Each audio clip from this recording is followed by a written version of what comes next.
Why is he here?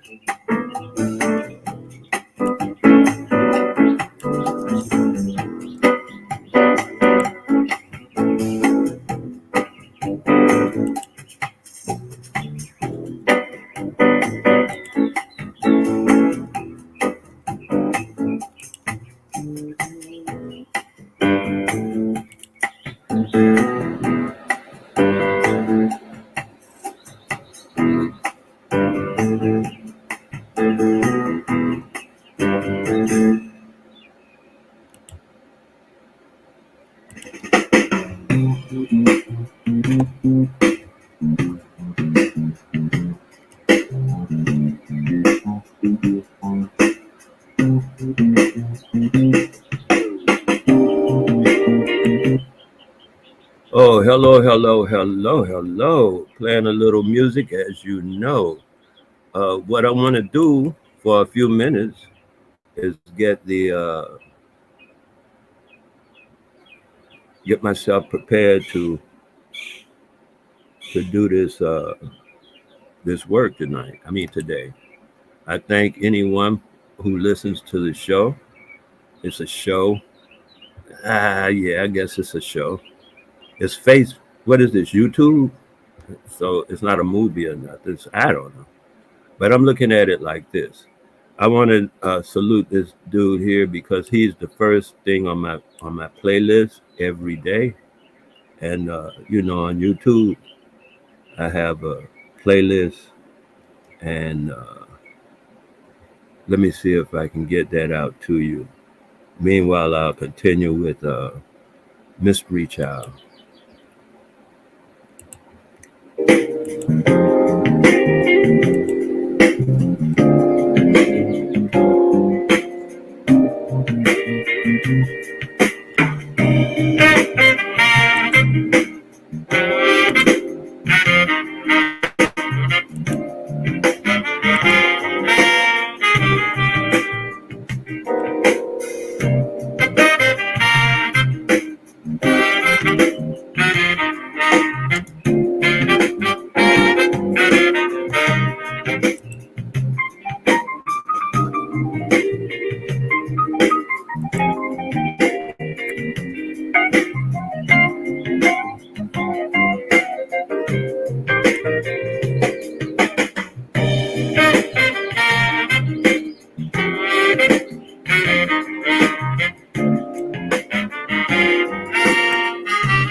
So here it is, a dedication to everybody should know the name. So I'll just run the piece.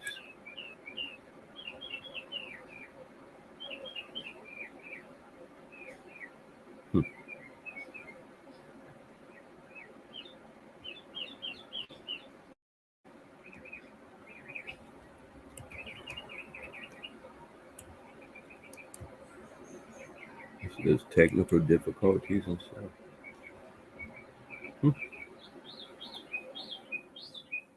Yeah, technical difficulties.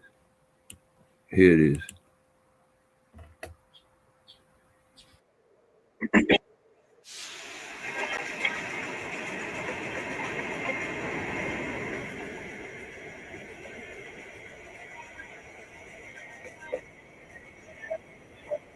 It's at the top of my list every morning for YouTube. Is my name. Time is on my side.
Wait a minute. Is this thing on?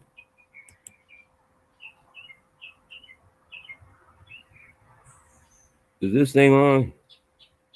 All right. All right. Well, like up the video and what's the other thing? Subscribe, share, and there's a little bit more. Oh, like it. Yeah, like up the video, subscribe, share, and thank you. Thank you for even paying a moment's worth of attention. You know what I was let me finish this thing because it appears that maybe somebody could hear it. I'm gonna finish the song out, but I don't want to get. I mean, anyway, I'll finish the song out. Let's see how that goes. I'll back it up a bit because I just checked.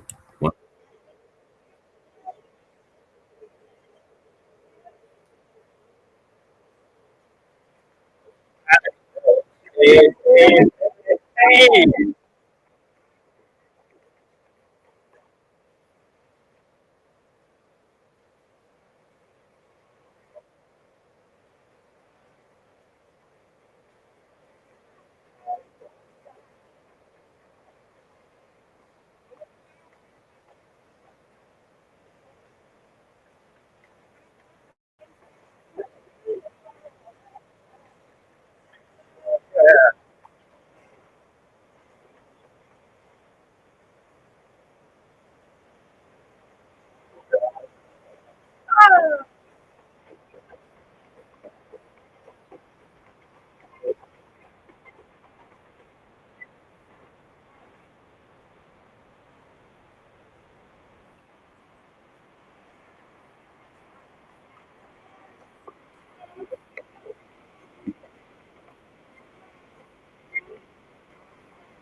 Hold on a second, just before I get into the next one, because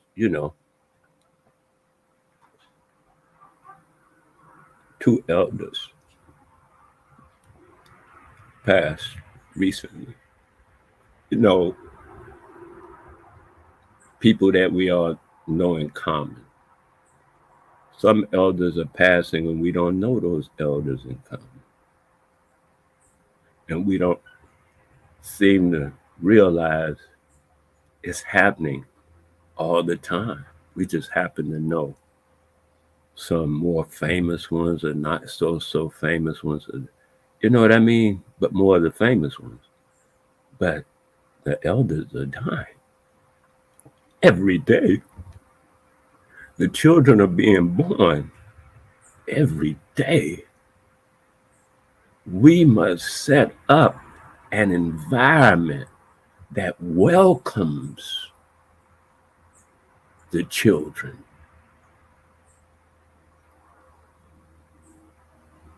every day. Otherwise, what are we doing? One love.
Happy, happy. Yeah. Uh, hold on a moment. I mean, while I'm expressing this uh, interlude, I'd like to ask anyone, everyone, are you happy? I mean, I'm playing the music, yada da da, but I'm just saying on the concentrational side, like when you listen to yourself, when you are by yourself, right now, this moment with yourself, or whoever you might be with, are you happy? This is important to be happy. I know a lot of people were told, are told, that life is miserable, life is some kind of prison sentence, and all that other expectational propaganda. However, life is to be enjoyed. Took me a while to figure it out. Well, I didn't really figure it out. I kind of like realized it. It came as an epiphany. And when I did, it was like a layer of a cover of gauze removed from my eyes where I could see all, through the gauze. Now it was a layer removed. There's still gauze. I ain't tripping. I'm just saying I, that layer was removed. And I realized that happy comes from inside, not outside. There's absolutely nothing outside that makes anyone at any given time happy, even though you've been. Look, somebody said uh, something about a savior. Just listen to this as a concept. I mean, something about a savior, and a savior is going to come and save you. And then the little girl said, "Save me from what?" And then you try to tell them what you say. Oh, I'm saving you from some other fictional thing that's trying to hurt you. And when you're an adult, I mean, when you're a child, maybe you accept that, because it's like cartoons and stuff. And so you accept it, and that's all you are being told. But as an adult, don't it seem like you should talk to a child and let them ask you them child questions? And then when you figure from your point of view how you going to answer those questions as an adult with an adult mind, you should realize now You're propagating propaganda onto your own child. At that moment, you're teaching your child that childhood stories are like real and all that stuff because we don't need a savior. You are your savior. Your parents are your savior. That's what they did when you got here. Who took care of you? I mean, who's been taking care of you all this time? And then all of a sudden, you need a savior. I don't understand that, but I know that is the preferred propaganda.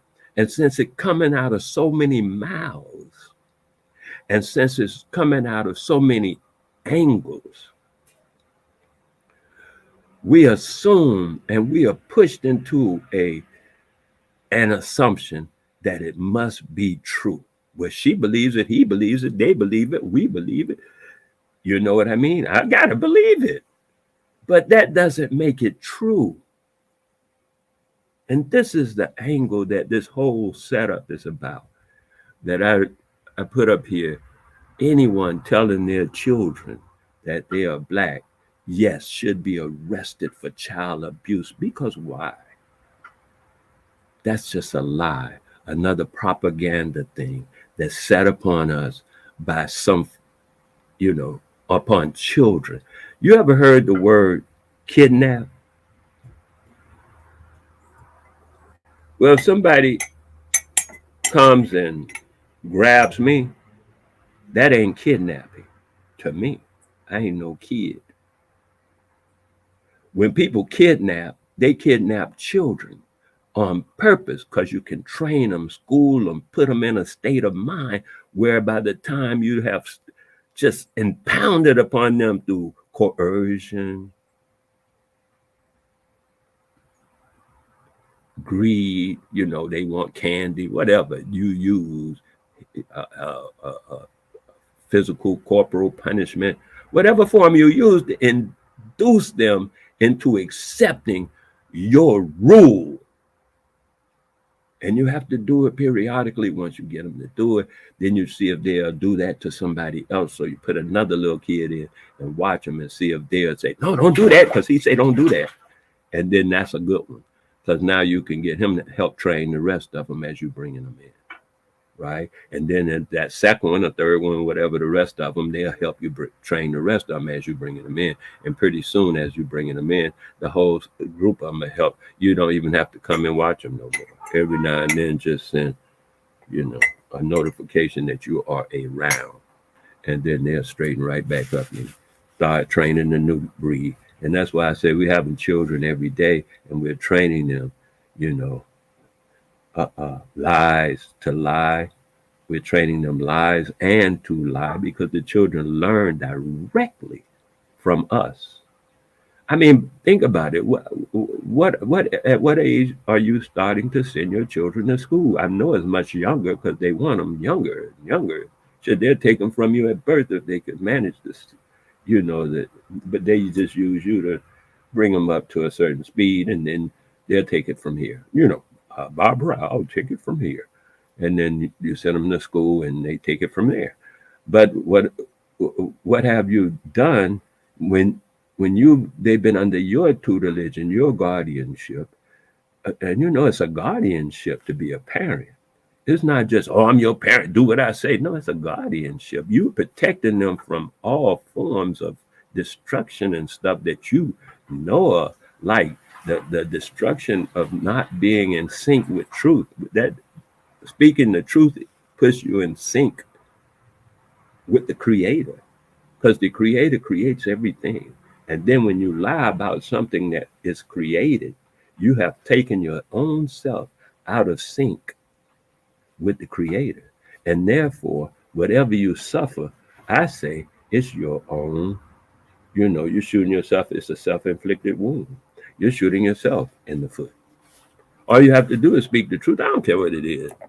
Somebody said, well, Wale, I don't like you. I'd be like, that's okay. Because sometimes I don't like myself. So stand in line, but you got to still stand behind me. You understand? Hey. People don't get it, man. Come on. Be real. I always speak the truth. As long as you're speaking the truth, you can manage. Nothing hurts you. As long as you stay in sync with the Creator, you have no enemy. this propaganda once again about good and evil. What's the next thing? God and the devil, that kind of bio, ooh, uh, a lifestyle. That's not the lifestyle of our ancestors. Our ancestors is built on something different. It's not this or that. This or that is, quite frankly, not even a choice. This or that is an ultimatum. It's never been a choice. This or that. If you ain't got three or more ways to skin a cat, it ain't no choice. You must, there you go. There's a lot of ways. My dad used to tell me all the time, always more than three ways I mean, two ways to kill a cat. I mean, skin a cat. That was a colloquialism that was used around, around town and stuff. People talked about it, meaning that there's always more than one way to do a thing. That's all it says. There's always more than one way to do a thing. And you must know that. So when you go anywhere and say, "Hey, man, I got to go learn how to get this, and I got to go get it from whoever you think you got to go get it from," not really, because there's always more than there's always more than one way to do it. But we have been taught this, and we've been brought into this, and then when we're young, this is another thing. We're telling children that they are adults. They're adolescents. They jump straight from infant, children. They call them teenagers sometime, but they usually just skip over that and go straight to young adults, and then which is, I guess, an interpretation of adolescence, but without saying it's a separate zone. Adolescence is a separate zone, but by saying, "Oh, you young adults," no, they're not. Young adults are 25. That's a young adult. You understand what I'm saying? That's the age of a young adult. So anyway, by us putting children out there to work in a land of adults and everybody around us now, all the different groups of peoples and all that kind of stuff, they know this. They have their rites of passage. They've been through their rites of passage and stuff, and they know that there's a rite of passage and a difference between this and this. And so even though the Western culture, as it's put, is encroaching upon their culture, they're still attempting to maintain their culture. For us, it's very easy to maintain our culture. I hear people saying, "Oh, we got culture. We do hip hop. We do that." Baby boy, that's I hate to insult people, but that's just stupid. Culture is what binds a people in their best environment so they can grow and prosper. That's, you can look it up. That's what a culture is. So when you have a perfect culture, then the people are doing very well and are happy.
I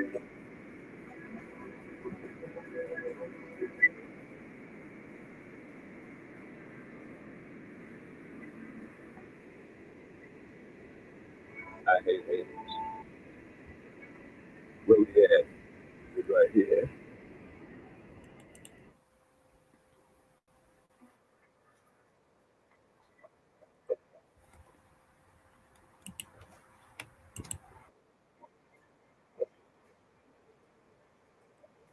Okay, so I asked the question of if of anyone who hears this broadcast. I like broadcast. I ain't really doing a show. I'm doing a broadcast.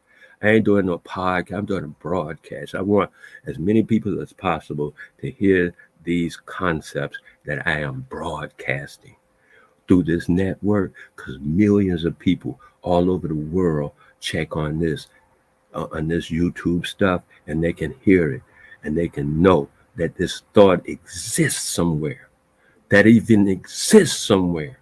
Right now, they don't even know it exists somewhere. And I was thinking be, when I was sitting here watching a James Earl Jones movie entitled The Man, made in 1972, about the first black president, according to the YouTube thing. Damn, I meant to put that in there so people can hear it is. I'm gonna put it in the chat right now. The wow, I thought I had done it. I see in the chat that I did not. So okay, I don't even know where the thing at. Okay, here I'm at the chat. Okay, this is the name of it. The Man, 1972, James Earl Jones, and here's the link coming shortly. Mhm. The link is, oh man, you're a funny guy. Okay, there it is. I have a different things up, and I had to make the writing so small so that I can work with the three or four different mm, things going on here. And well, that's just it. So here we go. This is James Earl Jones, 1972, The Man. Now there's another movie that was made. Oh wow. I think it was 60, no 30 something years earlier, with the first black president. That was Sammy Davis Jr. He was 4 or 5 years old. It's called Rufus something for president. It's on YouTube also. Rufus something. I forget the second name. But if you put in Rufus something, skip over Lottie dot some dash for president, they'll give it to you, I think.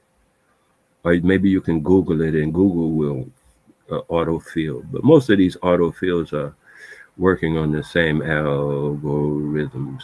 So it shouldn't be a problem to find it at all.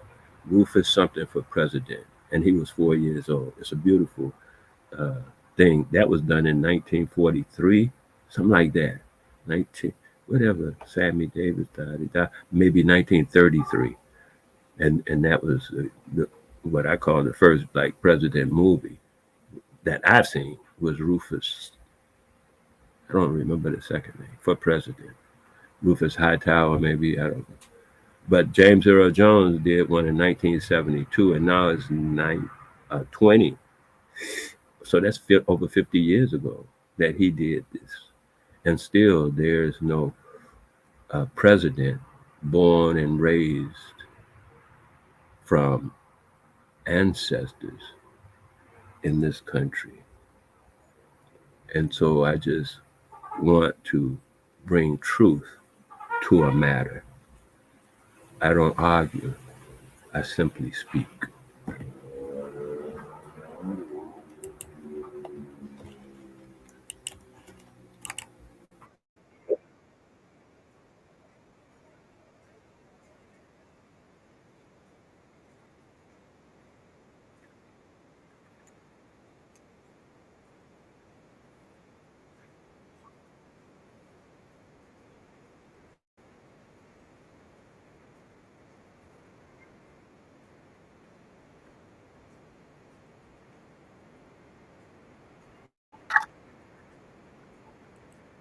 Oh, pardon me. I know these songs. This is the last one that I know of. If somebody want a dedication or however you put it, a song played, I'll play it.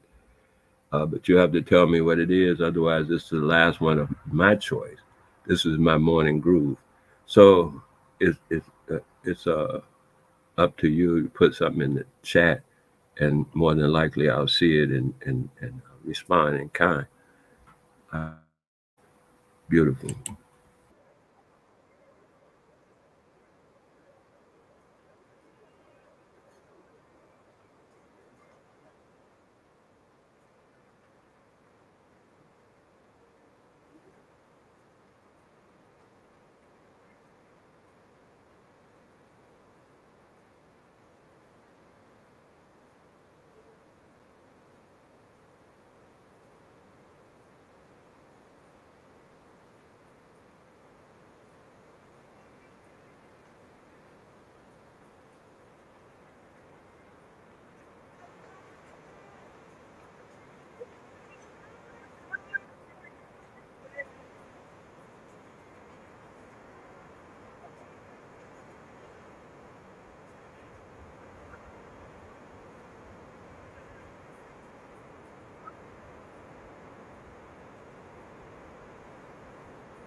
Okay, so hey, man, thank you very much. I appreciate everyone going through that with me because I want to send a shout out to uh, Frankie Beverly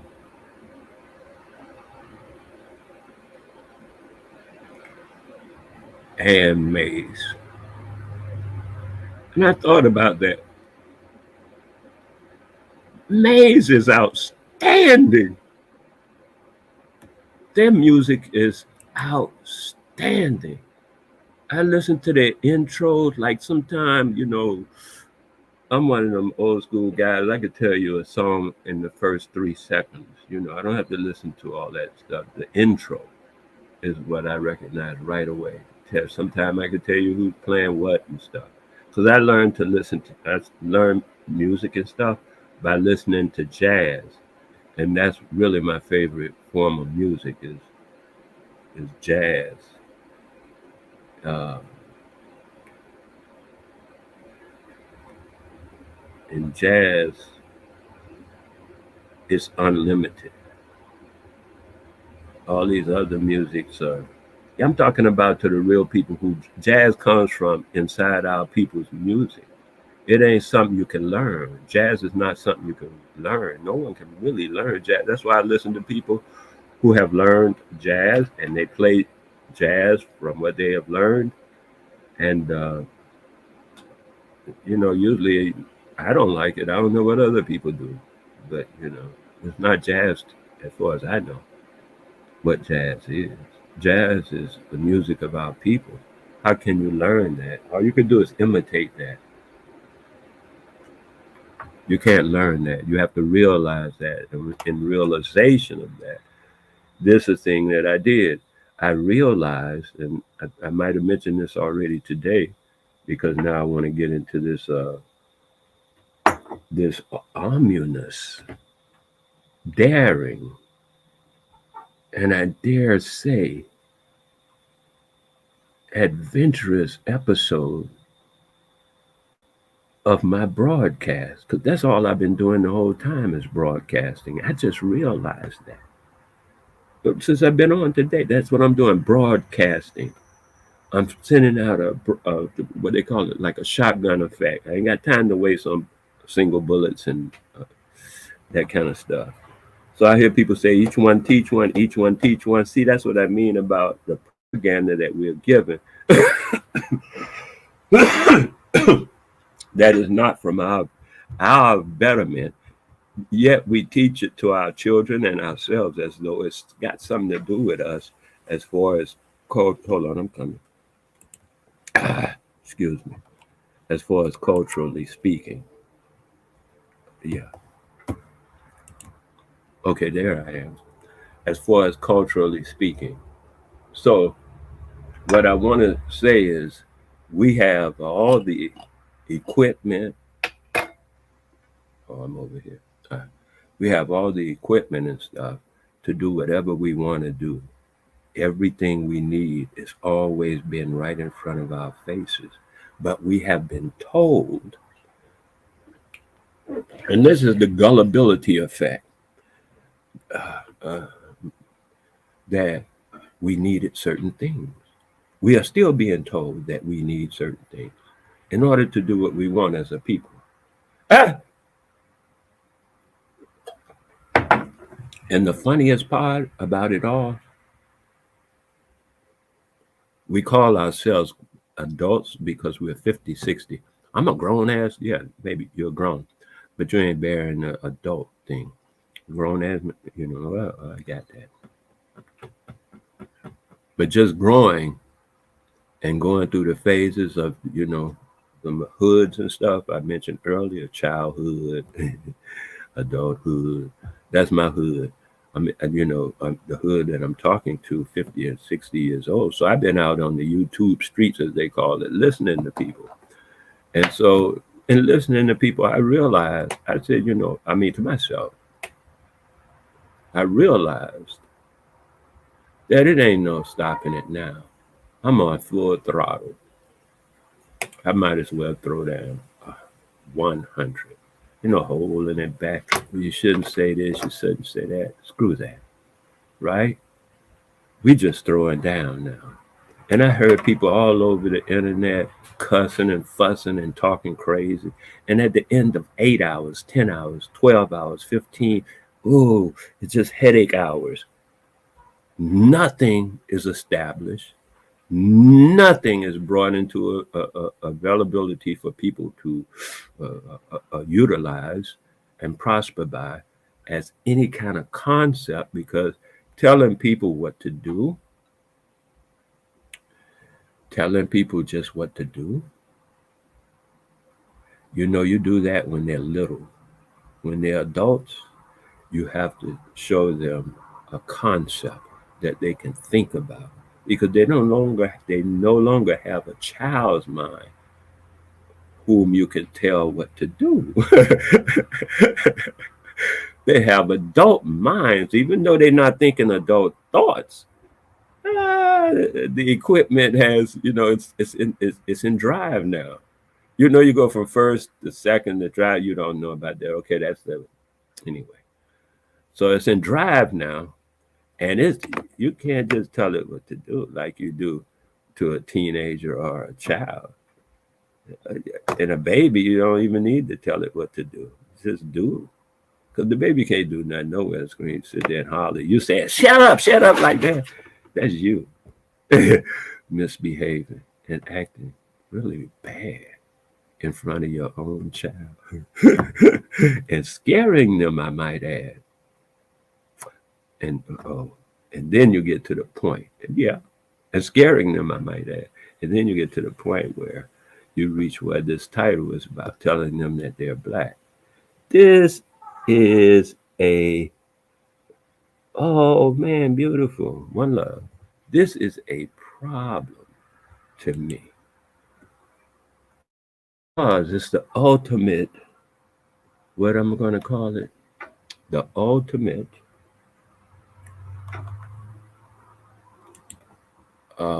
it's the ultimate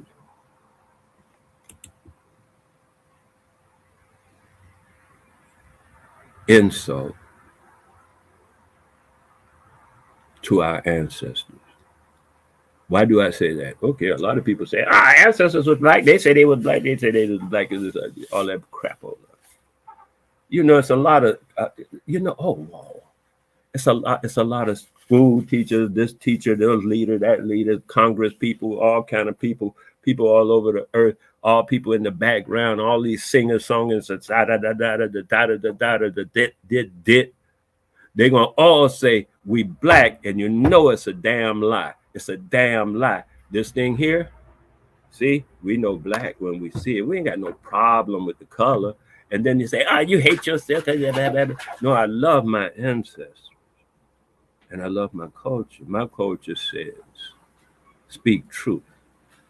But now you're telling your children they're black, and now they got to accept that lie and then utilize that lie and try to work within that lie in a system, in a society that has already presupposed their demise based on its own language saying, black them out. We all know what that means. Get the fuck out of here. Why you playing? And I see, I'm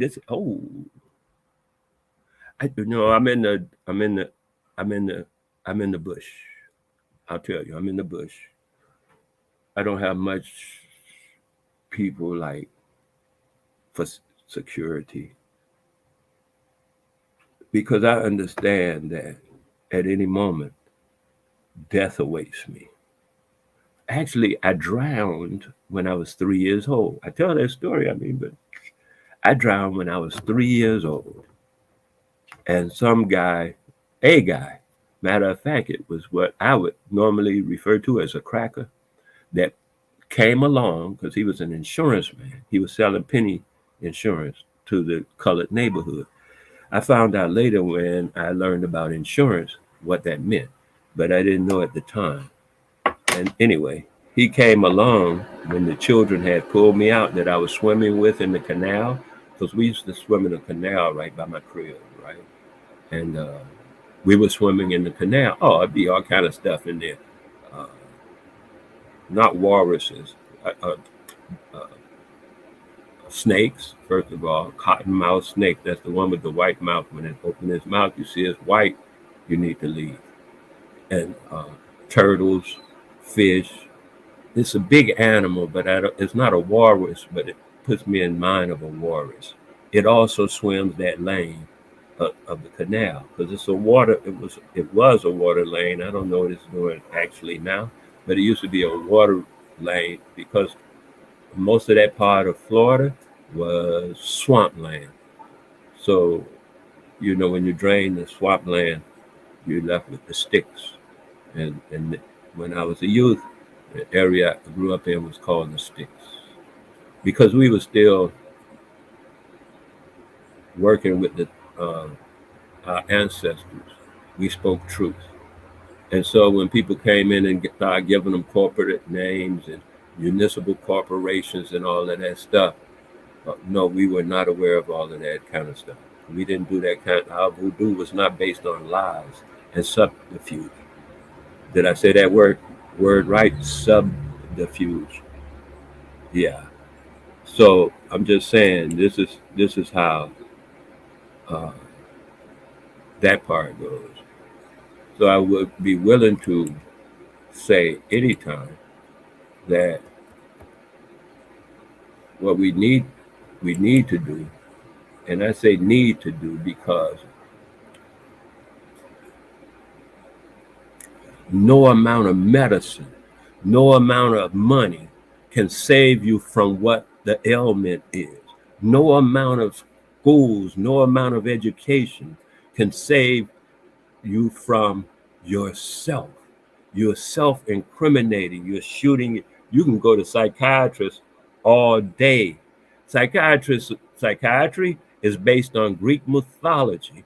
Greek mythology is based upon a whole different group of people's ancestry. And then you're going to follow their ancestry. That's what all religions are a matter of someone's ancestry. There is no exception that exists. It doesn't exist. Either one adopts a religion, which we didn't have a Christian religion in our neighborhoods until I'm understanding Christopher Columbus. That's the one they tout. They tout as being the one who brought their Christian doom to our people.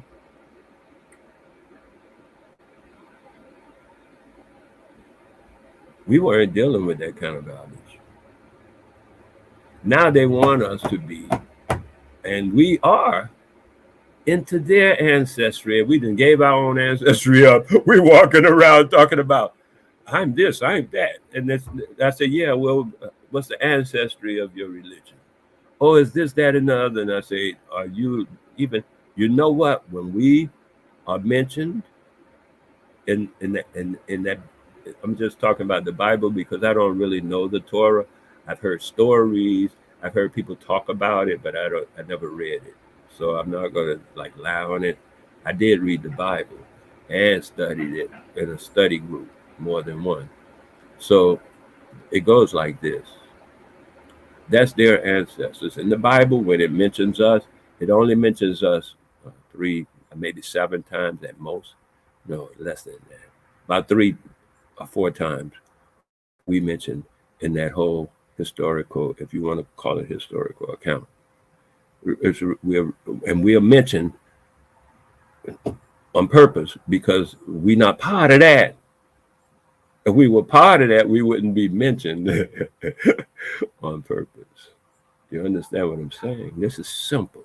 This is what I mean by taking an adult mind to a children's story. And not what you think it was when you were a child. Like it included everybody. And this mean that, and that mean that, and that. Because somebody told you that who didn't know themselves as an adult mind. Right? So they have kidnapped you. And you don't even know you've been kidnapped. So what I'm attempting to do is not allow your adult mind to be wasted on kidnap stories, you know, propaganda from other people that would lead you into revering their ancestors. But I still hear guys 55, 60, even up to 68 years old talking about, well, the founding fathers. And I'd be like, nigga, I could throw this thing at you. Goddamn founding. See, my founding fathers didn't do all of that uh, subterfuge. My founding fathers spoke truth. They did a lot of things. You say, oh, but they were just perfect. They didn't do nothing wrong. That right and wrong thing, and I'm gonna push that to the side. But they did things they didn't want people to know. And there's a way to still speak truth. And once you get caught, that's you. You have to, you have to run with that. But it's better to get caught for doing the thing than to get caught for lying. Once you lie, your word is broken. You done. That's your magic. That's your power. Only truth. The only power in the world that truly exists is truth. There is no other power that exists that is stronger than truth. Yeah. Truth is. What can be stronger than is? Is. Yes, that is truth. They trick us by saying ISIS. The hell are they talking about? Ain't no such word. Get the fuck out of here. So when people say all these words and be trying to talk about, well, that's what I know. That's what we've been told. Matter of fact, I know some of the professors who are telling you this garbage. They're doing it on purpose and they know it's a lie. I've spoken to them face to face.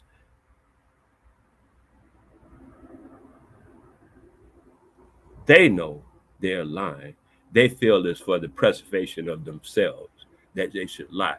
I will not do that. A dude asked me the other day to do something. Not I say the other day, but recently to do something. Hey, if they come up and do this, la di da, something. He wanted me to lie for him, and I told him, dude, I don't even lie for myself. I'm not gonna lie for you. Get out of here. Why should I do that? I won't even lie for myself. You know I ain't gonna lie for you. My life on the line, I'm not lying. This is where I take it. Some people say, oh, God, this and God. I'm dealing with truth. What is. I've been confronted before. Well, I've been confronted before with people who say,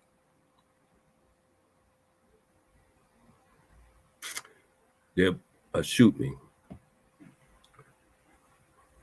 pull out a weapon, aim it at me, and expect me to capitulate, to just abandon my ancestry, just abandon truth. That's our greatness is that we adhere to truth. There's no other greatness that exists. Once you adhere to truth, everything that is, and you're in tune with what is, and what is the creation. What is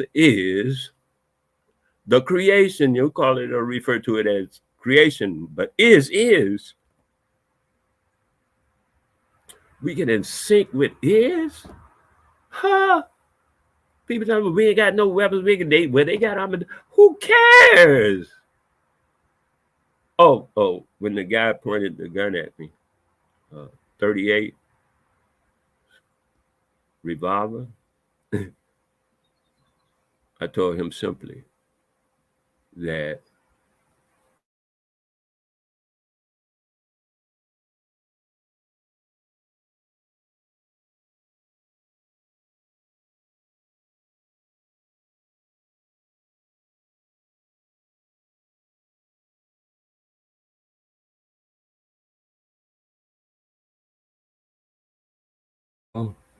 there in high in class, history class, and I specifically that even though he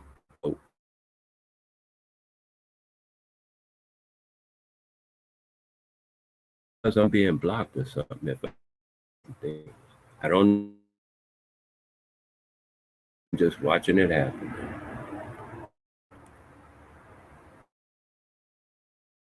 Might be losing the internet. It's stormy around here lately. Around 2 o'clock though, usually the storms come in. Anyway, the idea is that I told him that he might shoot, and even if the bullet does hit me, I'll kill him before I die.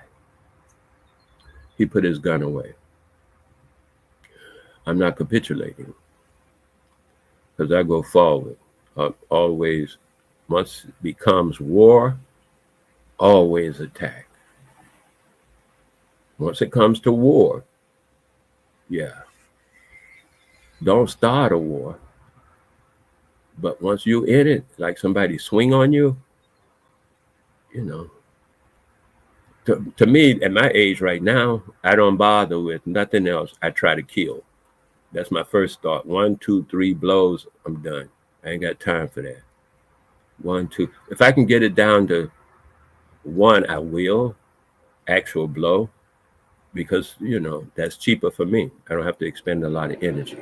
So that's my game plan. 2, maybe if somebody knows that one, then I have to go to the next one, which is simple. And then the third one. By the third one, we done here. I don't know any escapes. So what I explained to anyone is that you have to have the resolve to play the game hard, to throw down hard. That's why winning teams win, or winning whoever win, because they're willing to throw down hard. This title alone is taking on billions of people. This is up. The title alone of this broadcast is taking on billions of dollars. This title alone, this broadcast is taking up billions of years because they plan to keep us in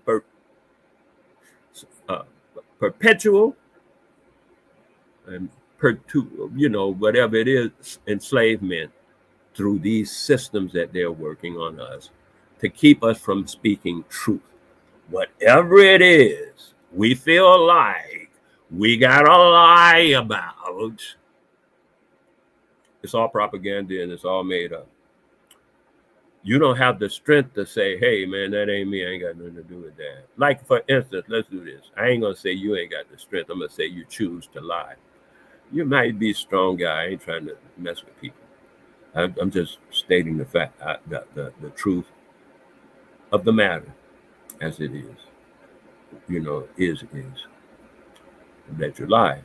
You know when you lie. I don't know when nobody's lying. I don't be like, oh, you lying. I know that.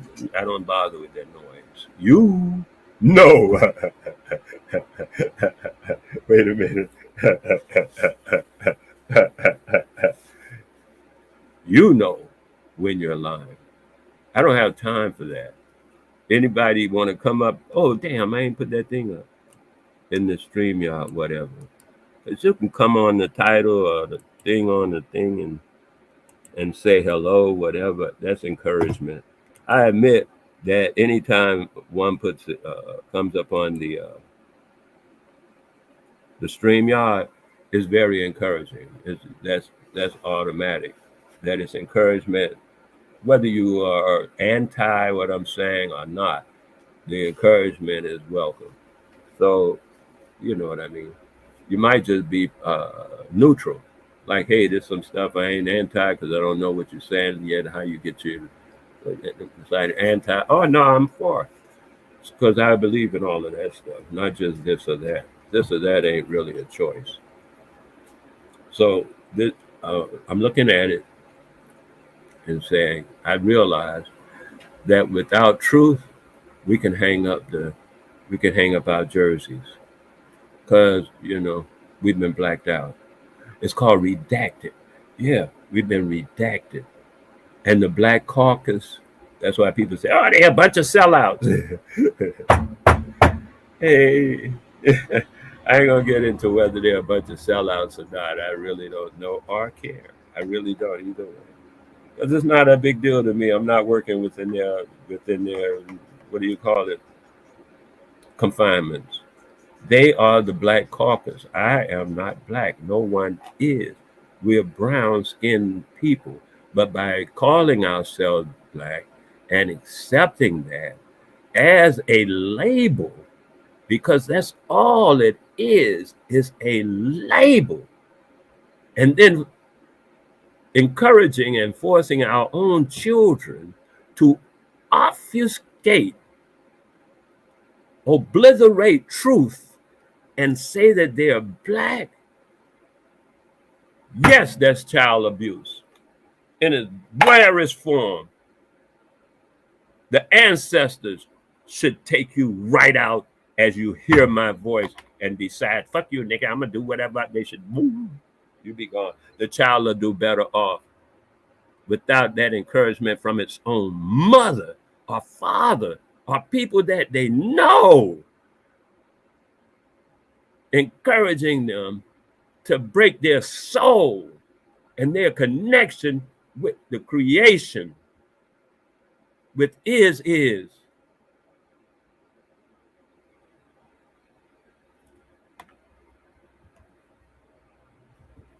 They tell us this stuff about this the translation, that's the translation, this the translation. So what I did this a while ago. I went to the whatever you go to and get all them images, and I just meditated on the images. I didn't have fuck what they tell me. What they tell me don't got nothing to do with me. I'm reading the images, and we have to go to a certain place in life, and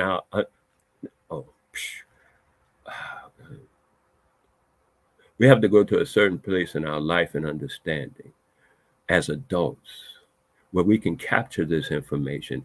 As adults, we can capture it. But as when we still got children thoughts and our minds are blocked with other people's ancestry, we cannot reach into our own ancestry because we have cut it off on purpose. We have done it. And now we're adults. I mean, if you did it when you were a child, okay, everything is forgiven. You were a child. Now, as an adult, and you're still doing it, and nothing forgiven, you're an adult, dude. What you expect? Hard times, yes, they must come. Because we are not, most of the time, and I say we are not because I'm part of we, are not revering our own. Always, every now and then we say, oh yeah, whatever. But I'm talking about the commitment of our ancestors to truth. In truth, we have a commitment. If there is such a thing as a covenant, that's it.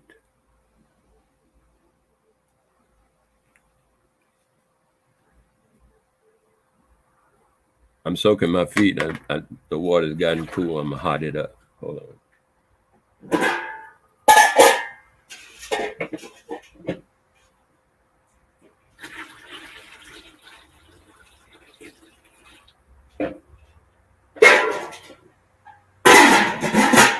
And as I said before, I noticed when I was looking at other people who had done other shows and stuff like that.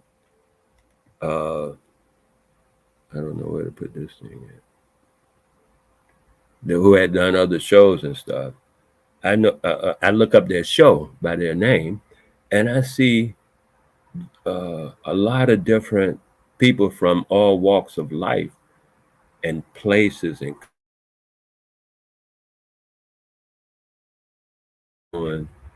is looking at the fact that people all over the world are going to be able, not, I mean, some countries it's blocked, of course, but be that as it is. When they say each one teach one, I'm more into each one teach thousands, right? Each one teach thousands. We really don't have time for each one teach one, like a revolver. So it's a broadcast, more like a shotgun. And so we're shooting out everything. This broadcast is to broadcast the power of truth. Now, some people will say, "Oh, do this, do that," and argue.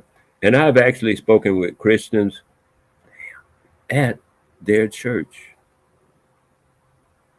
and they argue about speaking truth. I've spoken here lately to Muslims, Muslims. Is there any other way to say that?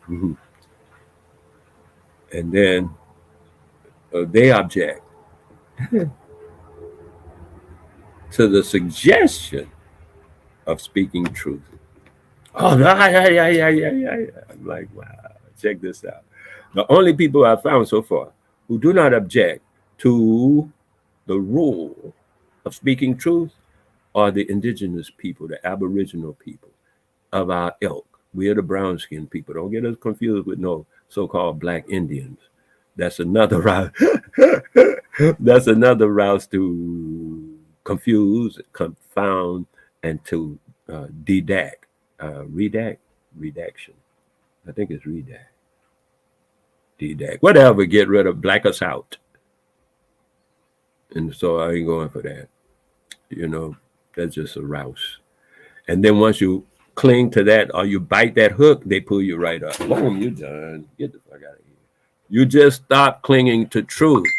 Truth is the shield. Truth is the culture, the shield, the place where we grow and prosper. We cannot prosper in a lie. And once you know that, you know that. I'm just told you that, yet you get tricked by the thing called, black Indian. What the hell? You just got tricked right back into a redaction. I think that's right. Redacted. Yeah.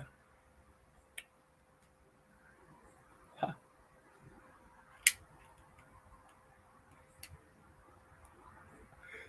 That's where we are now, heavily redacted. And then we feel the pressure and pain of that and try to blame other people for that. Because we are convinced that we have no power and someone has power over us. As an adult, as a child, we understand you accepting that. As an adult, dude, what are you doing? 50, 40, 35, 25. After 25, anything above 25, you just wasting your own time. You're wasting everybody's time.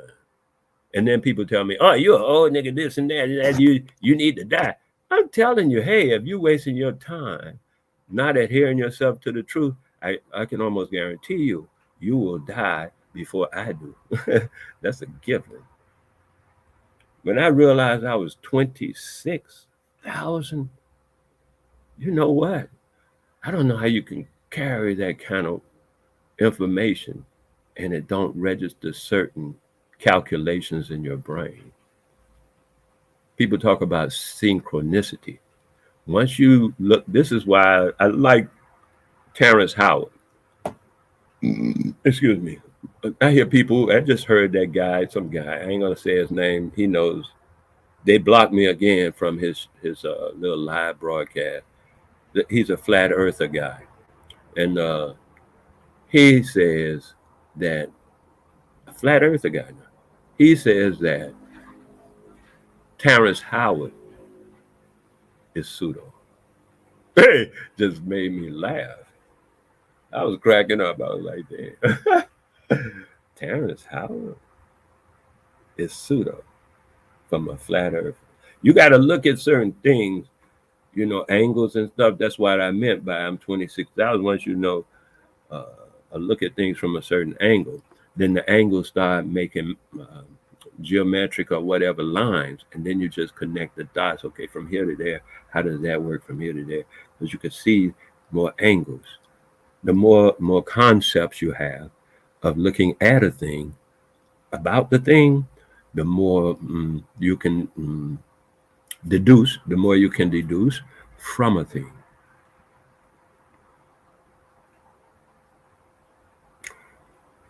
I was telling a guy about the herbs in his yard because he was ill, and I noticed that the herbs in his yard were curative herbs for his malady. When I told him the herbs were curative for his malady, right there was two of them. And he said, "Oh man, them just weeds." See what I mean?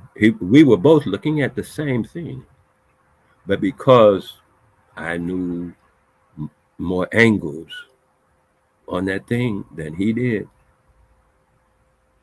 those things are more useful, and I don't suffer that malady because they're there in my yard too, and I use them. Let me say this too, because sometimes I get to traveling, and it seems like, but I run everything together. I don't. Anyway, it goes like this: we speak the truth, we stay in truth, and then nothing else can beat us. We lie, we cheat, we steal, because they used to have a saying: if you're a lie, you're a cheat. If you're a cheat, you'll steal. If you're a steal, you will kill. Nobody likes that. Because it starts with the lie. You already removed yourself from the Creator and started your own bandwagon. Yeah, you'll kill. You got to kill for that. We accept a culture, a cultural adherence to lie. We must adopt a cultural, anyone must adopt a cultural adherence to truth in order to have power. Anyone, not just we, E.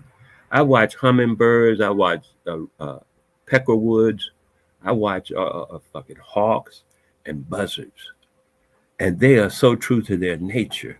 See, they're true to their nature.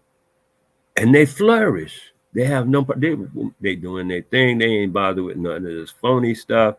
They go around the house and whatever. You know what I mean? Don't nobody bother them. They're not taxed. Nobody is taxing them for their money and stuff like that,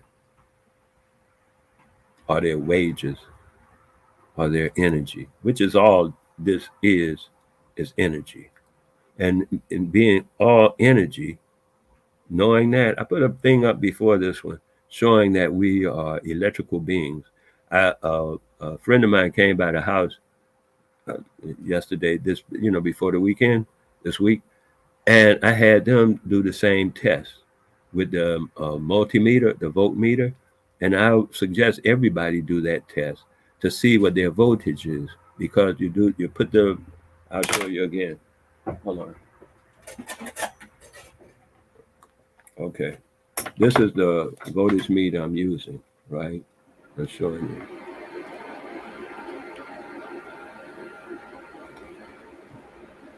Oh yeah, there. This, I think it'll be able to. You'll be able to. Okay, maybe not. I want to stand it up so you. No, maybe not. Well, I can hold it anyway. And see, this on volts. Wait a minute, that's ohms. And what I'm checking, this is on volts. Yeah, at one of the lowest delineations of volts for voltage for the thing. Now, of course, it needs calibration because it should be at zero. So I don't bother with that at the moment. All I'm going to deal with is the -9. You see, it's a -9, right? So a -8 now. So that's like the zero or around zero. We're going to take it. So what I do is take the two leads, and it doesn't matter which. Excuse me. It seems not to matter which lead I put in what hand, but I hold the leads like this between my fingertips, right? My index and thumb. And I'm sure these are the only two the convenient way to do it. All them other fingers and stuff, I don't know, because they get slippery. So in order to hold it like I know I got it and stuff like that, I hold it between my index finger and my thumb, and that's what I do. Okay, now What I'm going to do is release one of them so that I can show you once again the meter face itself, right? Hold on a half a second while I pick it up. Okay, so the meter faces. So I got to do this.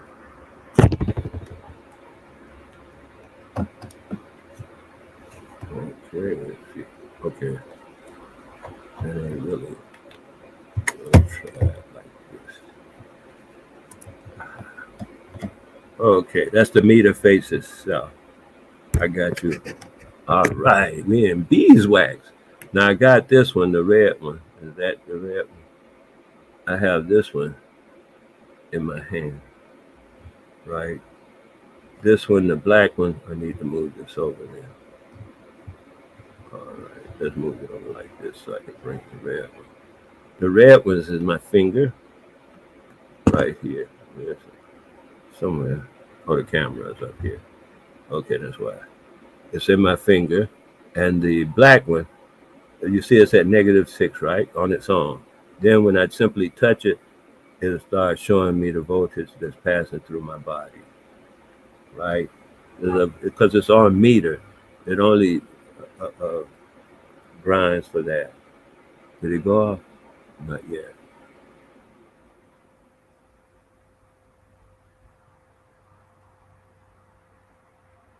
Let's do it again.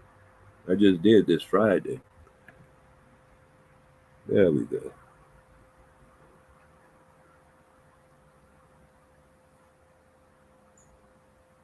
So we're in the positive. I switched the leads, if that matters. I don't know. But see, we are electrically affecting. We are electrically. Excuse me. Elect, electro. I'm funny now. We are electrically powered beings. And when my friend was here, because I'm looking at this in DC, and I had them check their own what you call it, electrical power themselves, so they could see for themselves that it was you could see for yourself. Take your fingers off it, no tricks and all that kind of stuff. And when they finished that, I thought about this since it's DC power, and we are DC people. We can be the DC in our bodies can be interpreted into the voltmeter.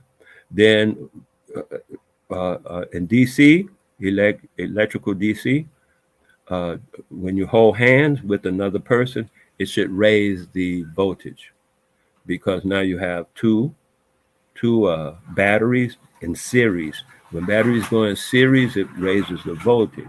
When they go in parallel, it raises the current. It get higher current. But in series, okay, in series it raises the current. And so I was just saying that in that sense, oh yeah, in that sense, we should have the idealism that we are going to get a higher voltage when we did that. And of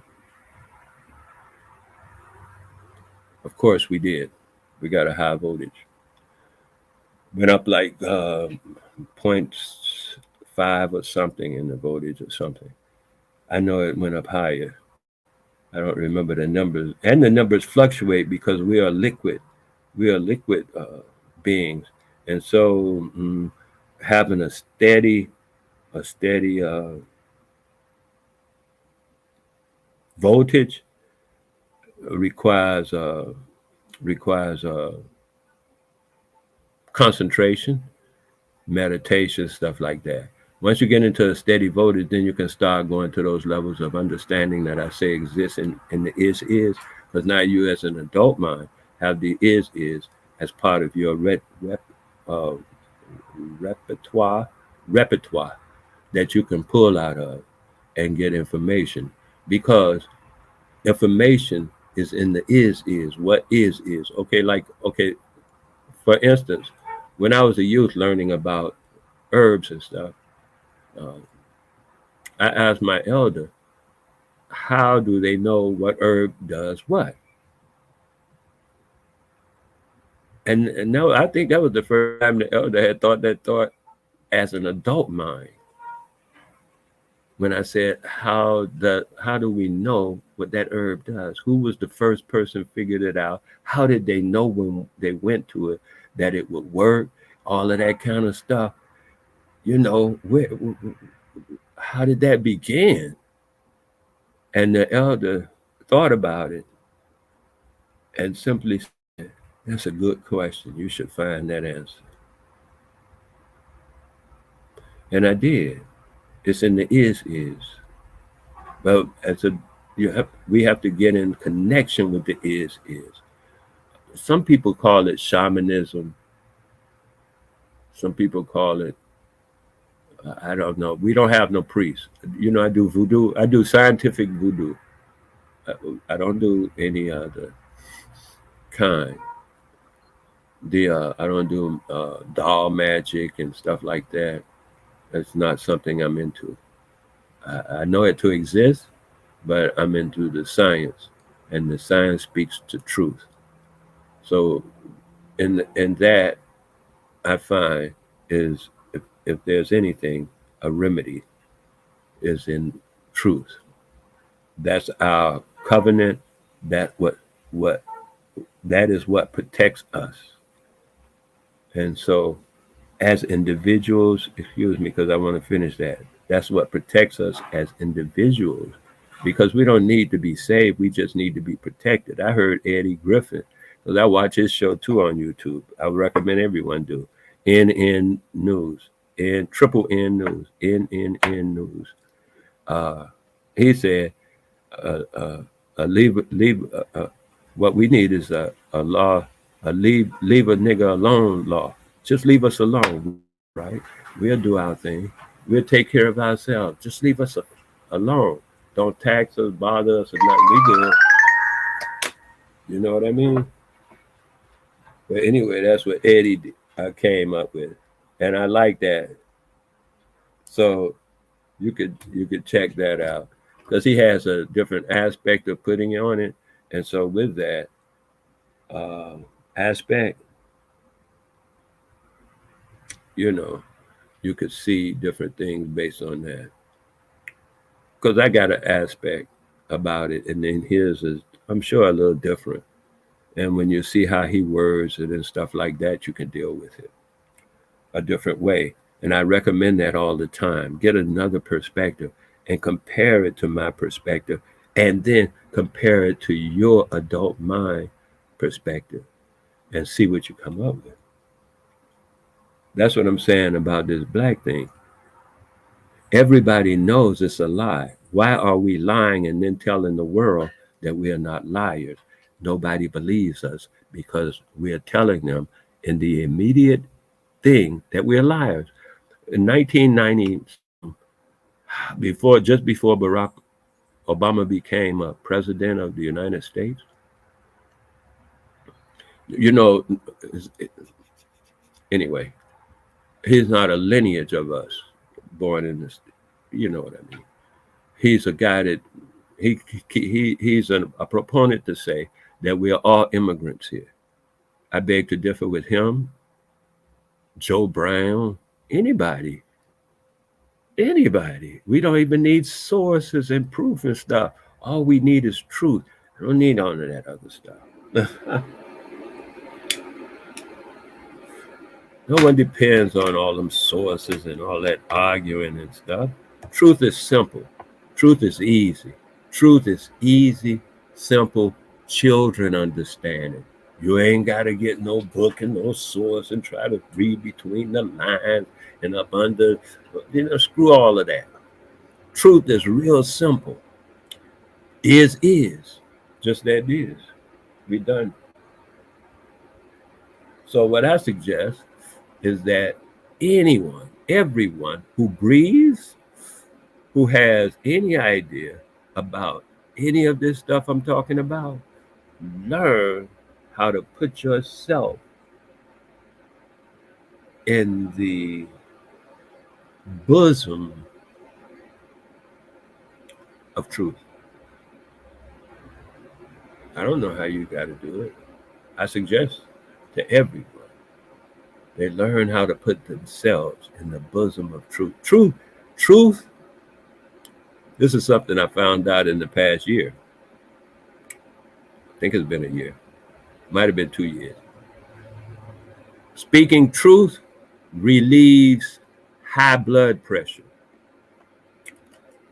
It's another thing it relieves. High blood pressure. Oh, depression and depression. Speaking truth is the cure. I'm going to say cure for high blood pressure and depression. Because once you start lying and you put yourself out of sync with the character of the creator, of the covenant, with the creator, all you can get is high blood pressure and depression. You must become depressed because you're depressing yourself through your lie. You know what depression means? Let's say you full up like this. That's when you are not depressed. But when you lie, you are letting truth go out and you are depressing.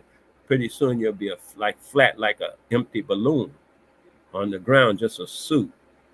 And then they'll use your body parts and stuff like that, or whatever, your skin for fucking shoes or something. You know how they do. You, as the girls say, you know how they roll. Yeah, they come from places where in the town, they tell you their own story. Go read their story. I'm talking about our story. Our story says that we stick with truth and we always speak truth. That way we don't have to tell nobody else's story because that's their story. I don't know if it's true. That's their story. I don't argue about whether it's true. That's their story. I just take their story as their story, knowing my story on my ancestral story and how I see our culture works, because it works in truth.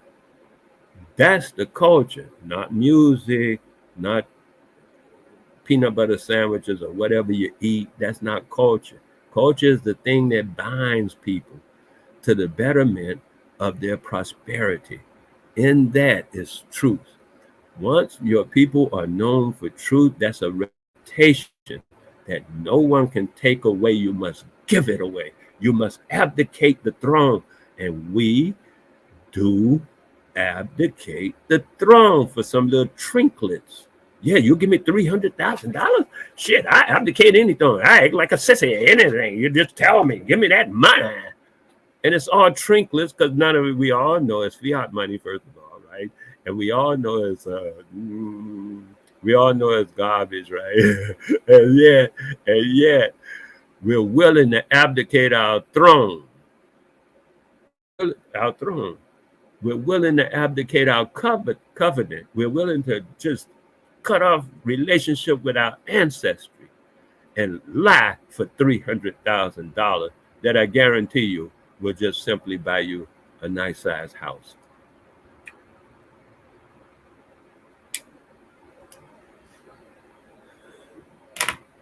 Because somebody got to pay the taxes every year, or they just take the house and now your $300,000 is gone. You know how fast that stuff moves. So watch it. All I'm saying is stay with the truth. It'll get you further better. And when you get older, it won't eat you from the inside. Because that's what depression and high blood pressure is. It's the eating from the inside, the poisoning of the lie. It eats you from inside and you deflate and you depress and so forth and so on. Face is yourself. Well, you can't handle the truth. Most of the time, I notice that people who say you can't handle the truth, they cannot handle the truth.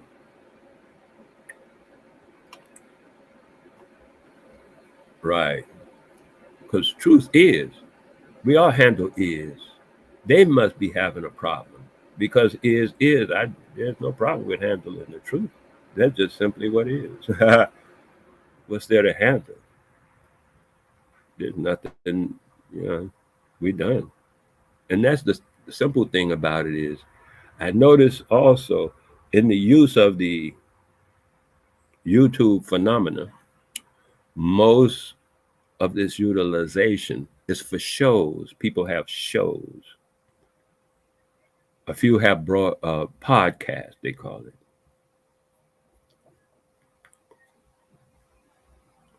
A show means entertainment. I was told, and I'll tell you, listeners, whoever listens to these words, I was told that whoever, whenever, there a person has come to the realization and understanding that will allow them to laugh at themselves, that person will always be entertained.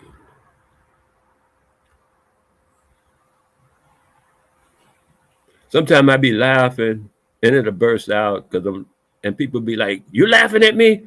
And I attempt to assure them, I am not laughing at them. I'm laughing at myself. I'm always entertained. So when people say, "Oh, they just laughing at you, Wale," I say, hey, I'm glad to bring them some joy in their life. Because most people are miserable. And if they see me and what I do or say, and they be like, "Ha ha ha, you crazy, whatever," it's okay. That laughter will bring about a moment of joy in their life. I'm glad to have been involved in the event under any circumstances in that case.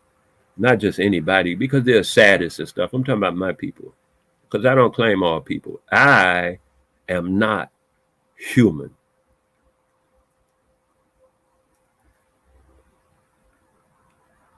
People say, "Why you say you're not human?" And you say you're going to speak the truth, and I'll tell you how I manage this.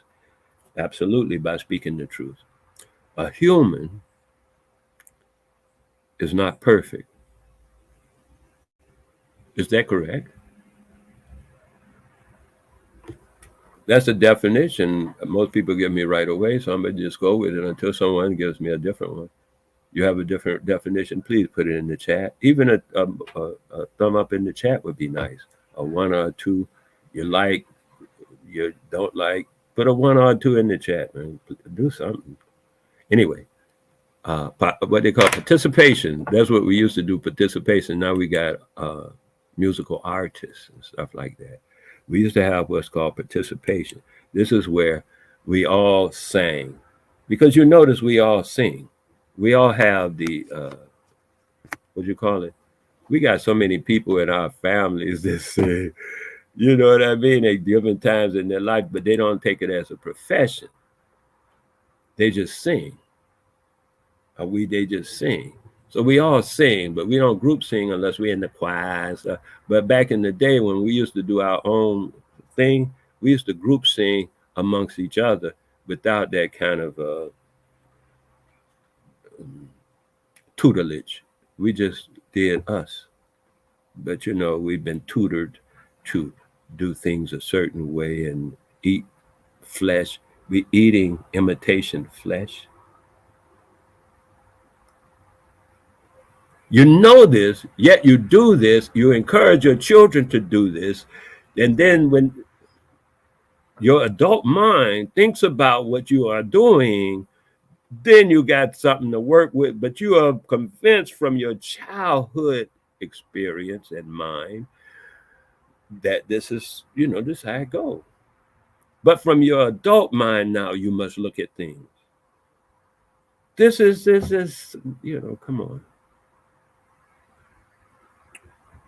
And blood, flesh and blood of your Savior. Wow. So now you are introducing your children to cannibalism on purpose. Your children.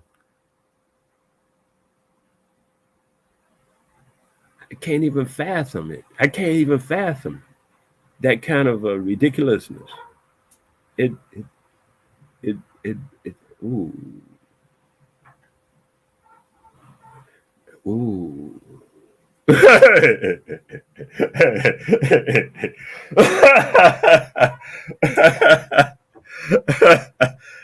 That's just ugly. And you do that to your children. And where you find culture in that, doing that to your children, because this is what we do all the time. And yet we think hip hop and Black Eyed Peas is culture. No, what you eating, what that and what dances you do or whatever like that, that's not culture. Culture is what sustains the people. Culture is what makes the people prosper. It's a firm and strong stone, whatever, building stone, block that everyone can stand on. That's what truth is. That's what culture is. Adhering to truth is our culture. It's not moral standards, it's scientific. Only what is. Everything else is just a figment of your imagination. Now you might be able to create it and make it become is, because we have the power of creation, of creating, and they call it invention and stuff, different words. But we have the power of creation because we were created. That's what I was saying. I am not a human. Humans are not perfect by definition. By definition, I am perfect.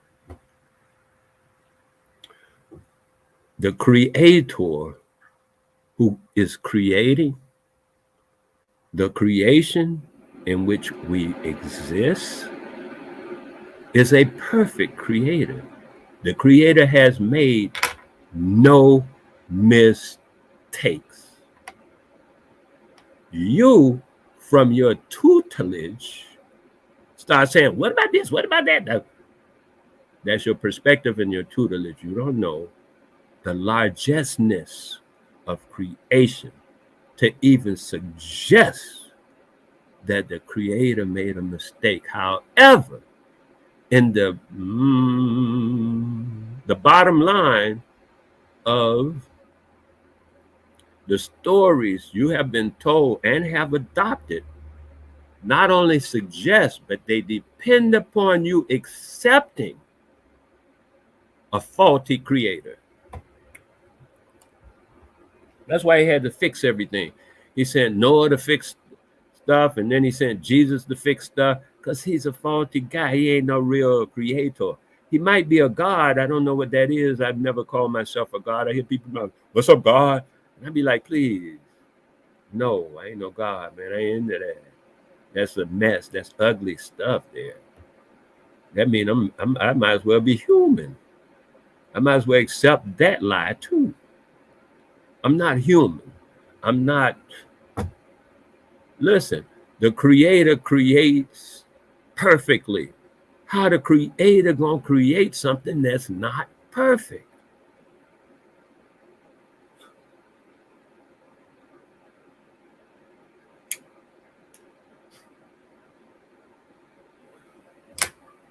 I am perfect, created perfectly by a perfect creator. Not none of these faulty gods who don't really know what they're doing. Cause I'd fire that dude.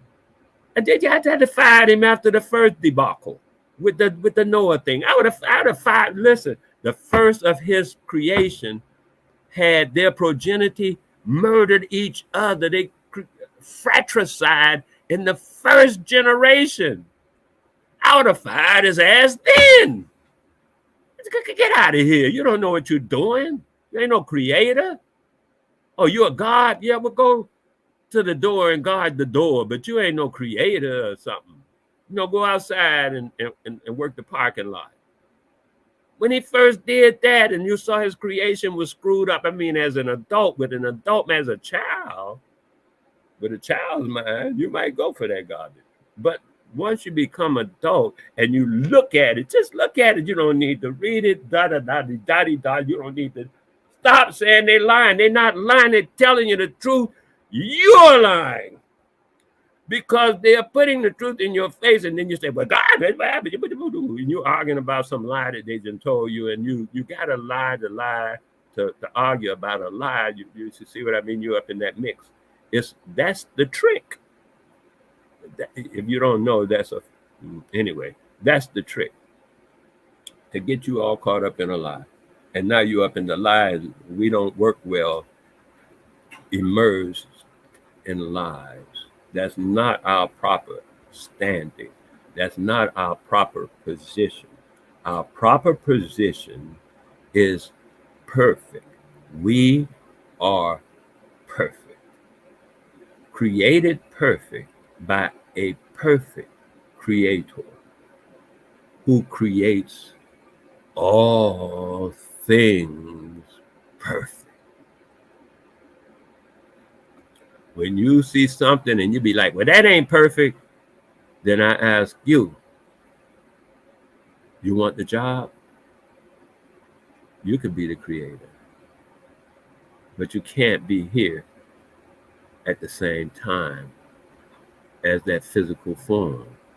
You must join the creation, the ethereal forms. The creator is everything.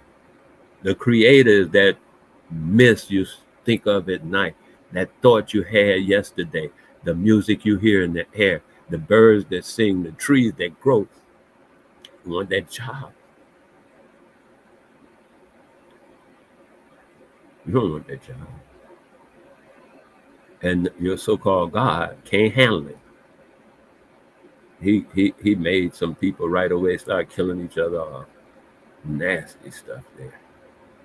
Yeah, I'm just saying personally, I defied him a long time ago, and then with this other thing they did was come out and start telling people if you don't believe in our God, we're gonna wage war on you, kill you, and put you in slavery and all that kind of garbage.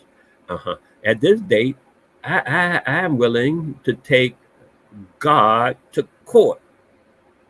That God, the one that's certified, and the Vatican, because they also put out that edict out of their thing, and now they're trying to draw back. Well, we didn't. No. Let's take this to your court. I'm willing to take their God, who fucked up from day one, and their Vatican, who represents such a entity, and sue them in court and replace and move into our proper position. Because as liars, that is not our proper position. We move into our proper position. As speakers of truth, we can take that to court anytime. And I'm planning to do that. I've been looking for the opportunity to set myself up to do that. I've set it in motion this way, and soon it'll be physically, it is already physically making the dots come together so it can exist. This is how we create. We start here, wherever we actually it's here. We start. This is our first eye, you know. They call it the third eye. So there's a thing here. I'm gonna show it to you. Watch what I'm about to show you.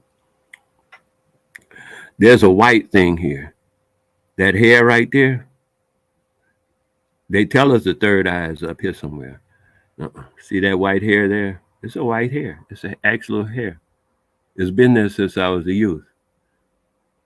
That's where the first eye exists. The first eye is the eye that you use before you were born. The first eye is the eye that you dreamed before you were born and as a baby. When you dream, even dogs dream. Some people talking about, a baby don't dream. That's just stupid. I ain't even get into that. But anyway, the first eye, that's the first eye. They keep saying it's the third eye, so because they don't really want to bother with this. The first eye. This is the eye that we get into that position of adulthood but we look at everything from that eye, the first eye. I think this is the third eye. This might be the third eye. You know, you got 1, 2, 3, like that. Or you can go this way. I forgot how the Catholics do it, but you know, they got somebody. Anyway, the third eye is not up here. That's the first eye. That's the eye that you see when you dream. That's the eye that you see when you think of something and imagine. That's the eye of imagination. Imagination gives you the opportunity to create something without bringing it into corporal form. And yet it can function, yet giving it full functionality. So that imagination, through imagination, you can contemplate all the parameters before you actually go into manufacturing. Manufacturing means doing it by hand. You know, manu is hand. Mono. I mean, we're just speaking English language. Other languages, I derive these different terms from the language from hence it comes, such as assassin. It comes from Arabic, I am told, and so its derivative language is Arabic. And so in Arabic, assassin is hashassin, which has to do with the smoking of hash, more so than the killing of people. You know what I mean? So now it's in cultural context. That's what I mean by culture. Now it's in cultural context, right? And that's the cultural context of the actual word. But when you bring it into the cultural context of the Western, and they say assassin, then it means what we all go by, which is their cultural form. But culture delineates these sort of things. And the background of that culture, right? The background of our culture is truth. All over the world, we were known for our ability to maintain our commitment to truth. Tenya, sure you're right. One love. Glad you could make it. Thank you. We were well known worldwide for the adherence to our commitment to truth. I was watching a movie with James Earl Jones. I mentioned that today because he's one of the elders that passed that we all know about. So I'm mentioning them.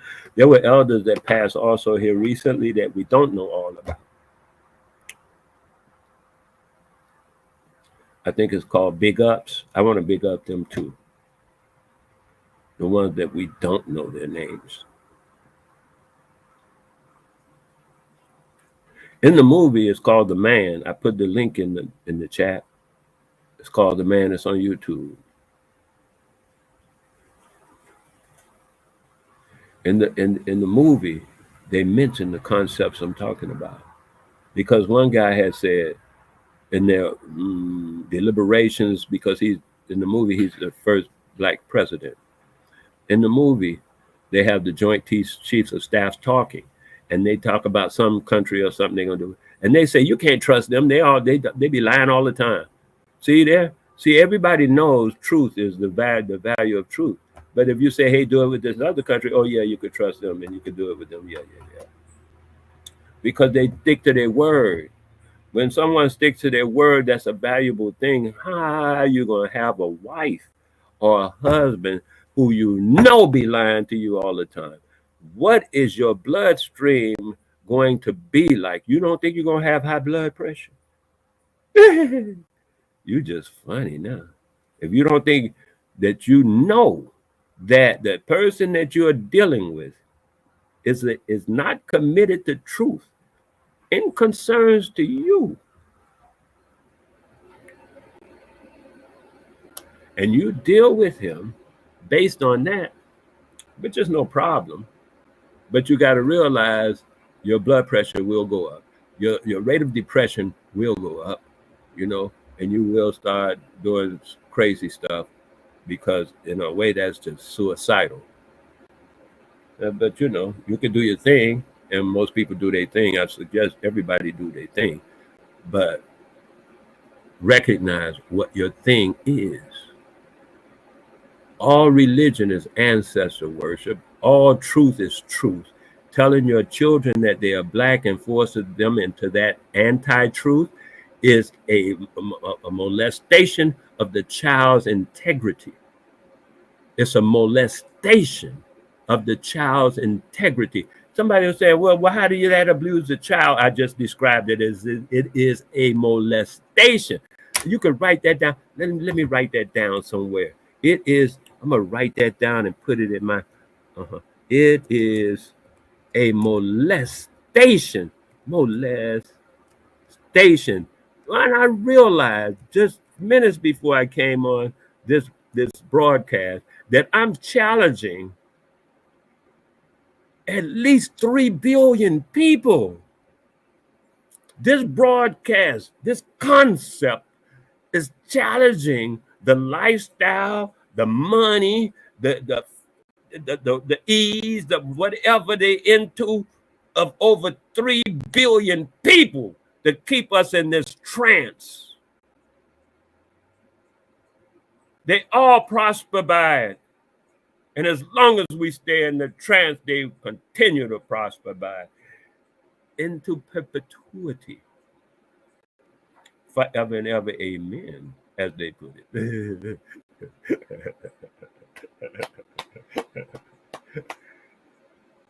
Is that what you want to do? It's not what I want to do. And as long as I am speaking truth, and people say, so now you speak truth, so now you think you're free? Exactly. The moment you commit to truth, you also can claim that freedom. That's what it takes. The commitment to truth is the freedom. And following that commitment and being, oh man, 10 toes down ain't even a question. Hanging tight to that commitment of truth. And you know people that strong. Be one. Because that's strength. That's power. This other stuff is just a make-believe in a way. Everybody dies, everybody goes, la-di-da, the rest of that story. But how are you living is what's important. Do you live as a vagabond, or you live as a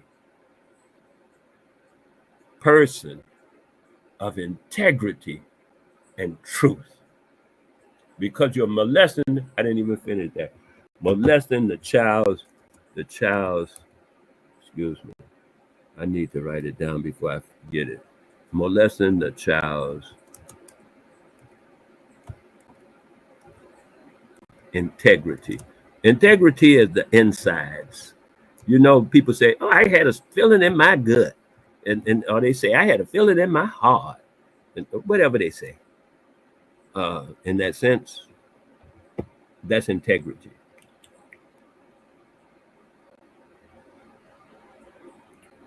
Or a molestation. Okay. That's integrity. I knew somewhere I shouldn't have said that. That's integrity.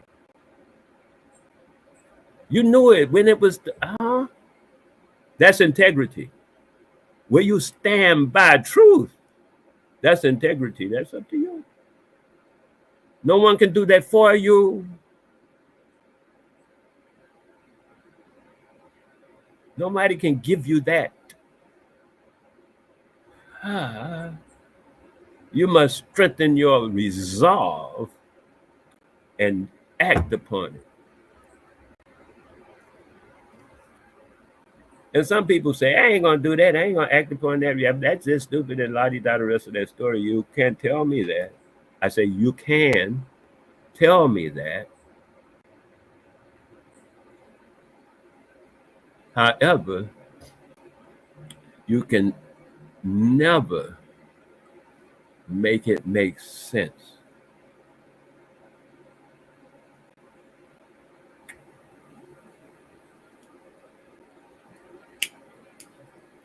That guy, Paul, you know, I told you I studied the Bible. I don't know if you heard, but in this broadcast, I had studied the Bible and with in groups and alone and reading. The last time I looked at it, someone gave me a book about so many years ago, and I looked at it. I said, you know what? I need to give it a fair reading from cover to cover because that's how I prefer to read books, not with so much strenuous bother about what it's supposed to and all that kind of social judgment.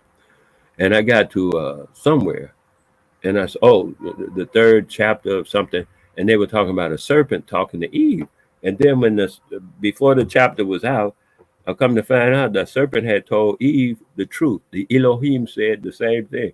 Man, we got to get them out of here before they eat from the next tree. You know, there were two trees, right, in that story. More than one, exactly. One, truth of life or something in the good and evil, knowledge of good and evil, and then the one with the tree of life.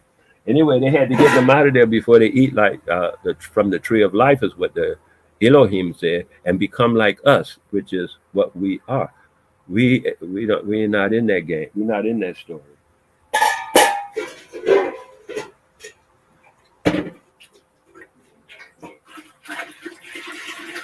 When I first heard a little girl say to somebody saying something about good and evil, a little girl said, I don't need to know good and evil. I know what I like and what I don't like. And that's the extent of good and evil. What I like and what I don't like. That good and evil? No, that's somebody else's story. What I like and don't like is our story.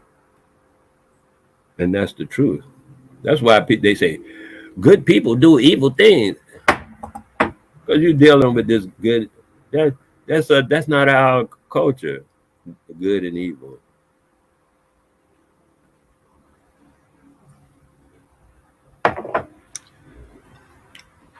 We function on truth. Good and evil take care of itself in truth. You ain't got to bother with all that. See, it's like the point on a very sharp arrow. Truth. It pierces all things. Truth does. It pierces all things. And so, no matter what you affix it to, it will pierce it. They used to refer to truth as the diamond or something like that. You may have heard that terminology referred to a diamond. It's the diamond of something. I don't know. Anyway, truth is like that. Yes, it is. You can speak truth. You'd be surprised how much you get by just speaking truth. Once you get into it, start watching. You think you're going to lose a lot of stuff, and you might initially because of your non-committal attitude. But if you jump right in, don't test the water, just jump right in and never get out of truth, shoot, things change faster, or they seem to. And you're not miserable. You can be happy all the time. And you don't have to be depressed or have high blood pressure because truth relieves all that. When we speak truth, we don't lose that energy, our integrity. We maintain our integrity. And the integrity is what maintains our life force. Without integrity, the life force fails, goes down, starts doing stupid things. Dr. Sebi said that. And when people are ill, they might cuss you out, all them kind of things. He said, just ignore that. They're ill. You get me? So like I said, I've been on the YouTube going around and listening to 40, 50, 50, 60, 70, 68. The highest I've seen other people is at the age of 68-year-old people talking on YouTube and saying just, arguing and fighting, and it's just ridiculous, and nothing gets done or accomplished. No ideas are moved forward that actually can be utilized by the entire group of people, maybe one or two people here and there. It's still that each one teach one conceptual attitude. And I'm saying that when we speak truth, it becomes like a virus, and it takes on to the people, it latches on to the people, and they start speaking truth all the time. And then with that, we get the respect, numero, we get the respect. Oh, we get the reputation, because that's my motto, uh, to revive. This is a revival movement. If you want to call it a movement, it's a revival movement to revive our commitment, the same commitment our ancestors agreed to truth. I don't talk about nobody else's agreement with what their ancestors and ancestry, but ours. Our people were known worldwide for speaking the truth. Right now, not so much. Not so much. I even hear niggas say niggas lying. Niggas. So damn. I mean, like I say, what are we doing? And I'm suggesting that we do our thing. Simply. This ain't no big, we got to figure this out.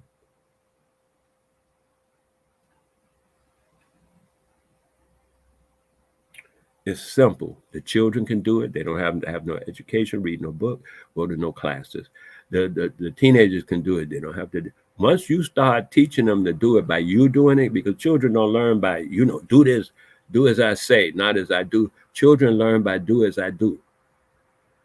They learn what you say, and they say that crap, but they're going to do what you do. So I'm suggesting when you do a commitment to truth and speak the truth to the children all the time, they see you speaking the truth. Yeah, my dad didn't lie to that dude, even though that dude had a gun to his head. My dad didn't lie. That child have just been impressed.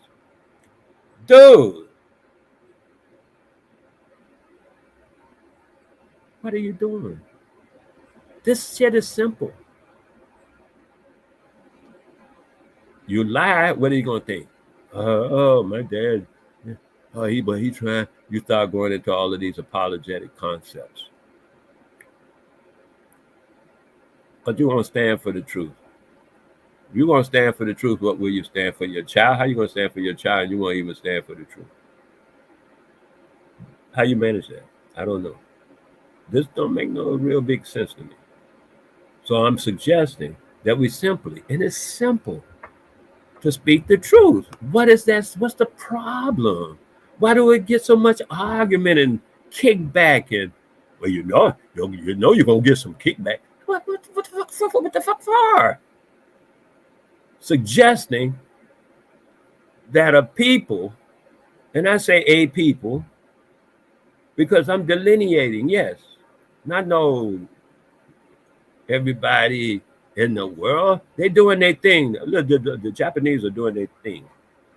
They're speaking their language or whatever. They're marauding through the neighborhood, taking over territory.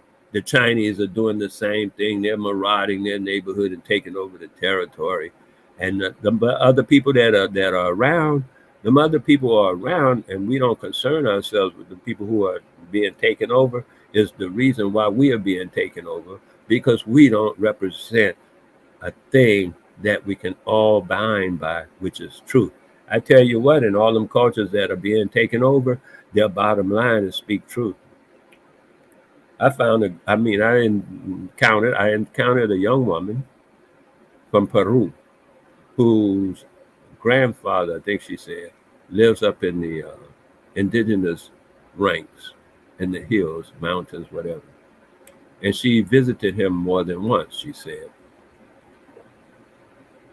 And she was learning culture from him, culture that she did not know. And she, up in the hills, though, there's an environment for the culture. And she can, because she's going to live in the city anyway, but she knows the culture. And we started talking about the culture. And we both said at the same time, truth was the bottom line. She even went further on to say, in their culture, when they found a person was lying, that was worth the death sentence. Just lying. was worth the death sentence. Because because they have broken the covenant. How well can you do once you break the covenant? You figure it out.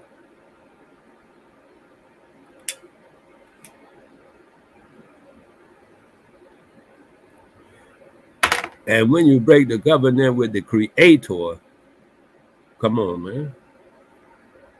That's the best, biggest, and strongest covenant. Come on. What are we talking about here? What we're talking about is a people who have adopted other people's culture, other people's labels for us that we know are exact lies. Our children know are exact lies. And yet we follow through and demand that our children learn and recite those same lies. That is child abuse on an ultimately fatal, what they gonna call it? Fatal, mortal, mortal wound. And so, yeah, you're molesting the child integrity. And yeah, you should be arrested for I'm arresting you now. I'm arresting your ass right now for child molesting. When you tell a child that they're black, even your own child, especially your own child. You can tell somebody else's child that, and they well, they ain't teaching their children. Maybe that'll work. But you telling your own child that, what kind of monster are you?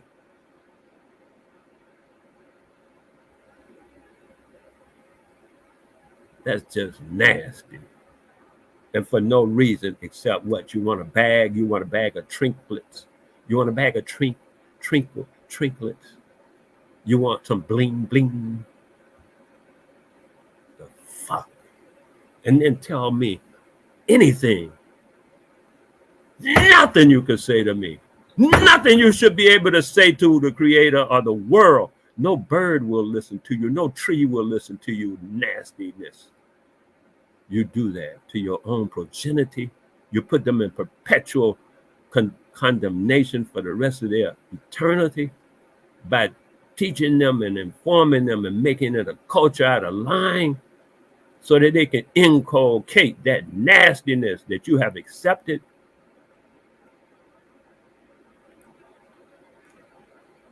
That is, well, it's a bit upsetting. It's a bit it's a bit upsetting. But I'm just telling you what is is.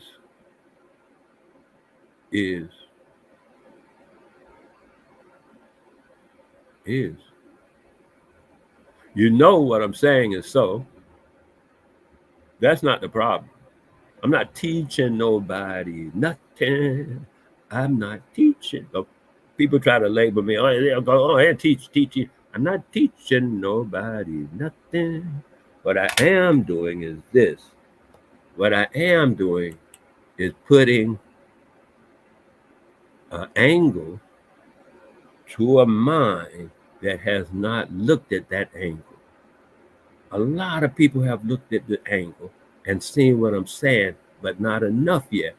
We need more people to look at the truth and go by the truth.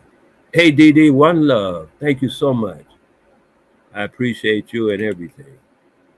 All of you, everybody, even people who are not here, but I want to especially appreciate you and the others who are here at the moment. Thank you so much. So, in this broadcast, what I am, of course, every time I kind of speak or say something come out of my mouth, I'm admonishing, advising, or counseling, or whatever you have to say it is, that our people speak truth. And I say all the time because that gathers up the energy of the truth. Truth is a great power. And we are not utilizing it to our best advantage. Simply. We can, we will, we are in a lot of cases. More of us are doing it every minute. Not every moment. More of us are dedicating this thing I'm saying, because even little children, and they hear half of the things I've said, and they be like, yeah, daddy, why you don't speak the truth? because they all inculcate. That's what I'm saying. You don't need no college education to know truth. You don't need nothing on the, well, how that gonna make political clout? Hey man, political clout is when somebody can. I was watching the same movie called The Man, James Earl Jones. I put the link in the chat. They the council, the people that be around the president, they held meeting at the bar, a cracker only bar, in Washington. They held their meeting there at the table at the bar, just talking business and making deals. And oh yeah, I'll see you later, Bob. If you're not invited to that shake hand deal, you ain't in the real deal. If you just waiting on them to come to, well, when they come in session, they already done beat you. They done made deals in the room, in the bathroom and stuff. The deal is made on a shaking the hand. That's where the deal is made, in the trust of a person's word. The trust and value of a person's word is the deal. You think you're gonna wait until what? Well, see, when they open up court, what's the date on the thing? Come to court. Well, when they go to court, when I go to court, I'm gonna. Man, shit, get out of here. As soon as they send you a paper about court, send them a paper about court. Don't wait, sit around playing games. Send them a paper about court. Whose word is more authoritative over your life, theirs or yours? These are things you must determine. If their word is more important over your life, then you are enslaved. Like my man said, just because somebody call you a thief don't mean you got to steal something. And that's kind of how people are. We think just because we are called a slave, we have to be a slave. Just because we are called black, we have to be black, even though we know neither one of those to be the case. A person may be enslaved, but a slave has to give away his personal integrity. Now, are you a slave? And just like an apple tree, when an apple tree has babies, like around my apple tree, the seed, the fruit that fall and stuff, they're making babies. And those little babies come up, they're going to be apple tree babies. So now what you're telling me that when your grandmother was a slave, or whoever was a slave in your mind, which is garbage anyway, it's a social construct, man. Slavery is a social construct. It's done by laws and all that kind of stuff and people's will. It doesn't really exist. It's a social construct. That's how you can have what they say in the United States of America. Some of them were slave states and some of them were not, because it's a social construct. Damn. And you say you're an adult and you're teaching people? Teaching them what? Crap. Just raw, unadulterated crap. I beg you to please demonstrate, especially in front of your children, all the time, but especially in front of your children, to demonstrate the integrity of being able to speak the truth. Don't give that away. Don't abdicate your throne. That's our throne. We're just giving it away. Nobody's taking it from us. No one can. They can take away from you maybe by force, because I'm going to force. That's the most prominent form of might. Right? So they might be able to take something away from you in that sense. But your integrity no one can take. You must, scientifically speaking, according to physics, that's the only way. You cannot have it. You must give it away. This is science. This is voodoo. Fuck what you heard. This is the science. This is have nothing to do with no religion. It has nothing to do with no morals and stuff like that. Don't get trapped up in garbage. That's just garbage talk. The truth is, what is, as they called it in Egypt. I mean, in the land called Kemetu, they referred to it. I'm understanding is being translated under the alphabets ISIS. And I say all of that because why you say all of that? Because in Chinese, they transfer the words in different letters. Even though it's the same sound, they use stuff like Q and stuff like that to say chi. They don't spell it. You see what I mean? So I'm just saying how it is spelled, and that is what is. And so the temple was they say temple, but actually it was a university of the creation, to learn more about the creation. And all those depictions and stuff, all of those are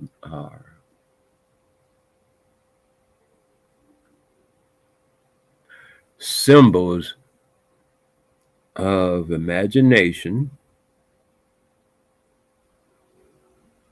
to represent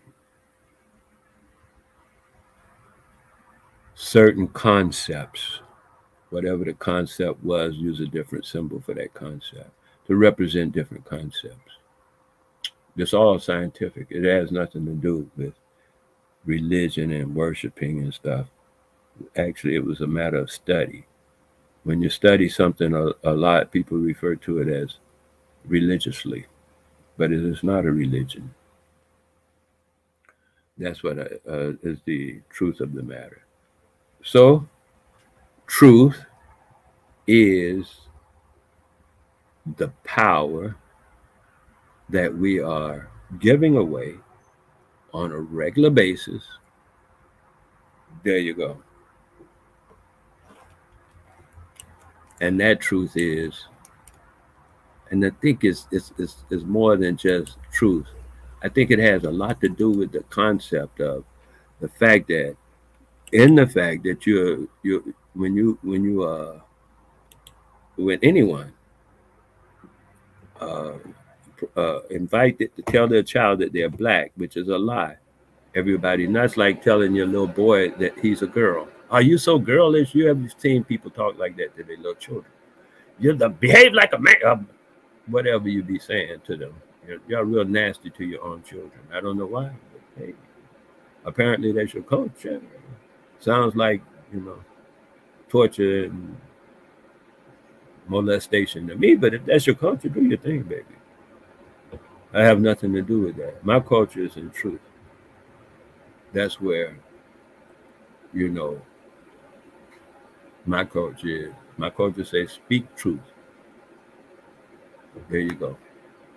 We don't need 10 commandments, none of that stuff. We got one covenant, one obligation, speak truth. After that, la-di-da. That's why when people say, oh, what you're talking, when people were going through the thing about relationships and talking about how they're going to have so many different, what they call them, marital partners and stuff like that. And anyway, they refer to it as by some name. And then when I say, yeah, well, I know a woman that got two husbands. Well, that's a whole nother thing. No, it's the same thing. The decision and the concept to have multiple marital partners. That's the bottom line. All that other stuff is crap to me. And the next thing is this. So the next thing is this. In order to ascertain anything like that, you must be truthful. So like a lot of times when people have problems talking about, oh, he cheating. Yeah, he is cheating because he lying. But when you know I'm going over to Sue's house. Well, you know I don't want you going to Sue's house. Yeah, I know that. I'll let you know when I reach. That's truth. Ain't no argument there. You can leave yourself if you don't like truth. Or you can, la-di-da, baby. But when somebody give you truth, and no same for a woman. She say, hey, man, I'm going to hang out with Larry for a while. And you get all upset. You can do that. She just told you the truth. You want to make it something else, I don't know what you're going to do with that. But the truth,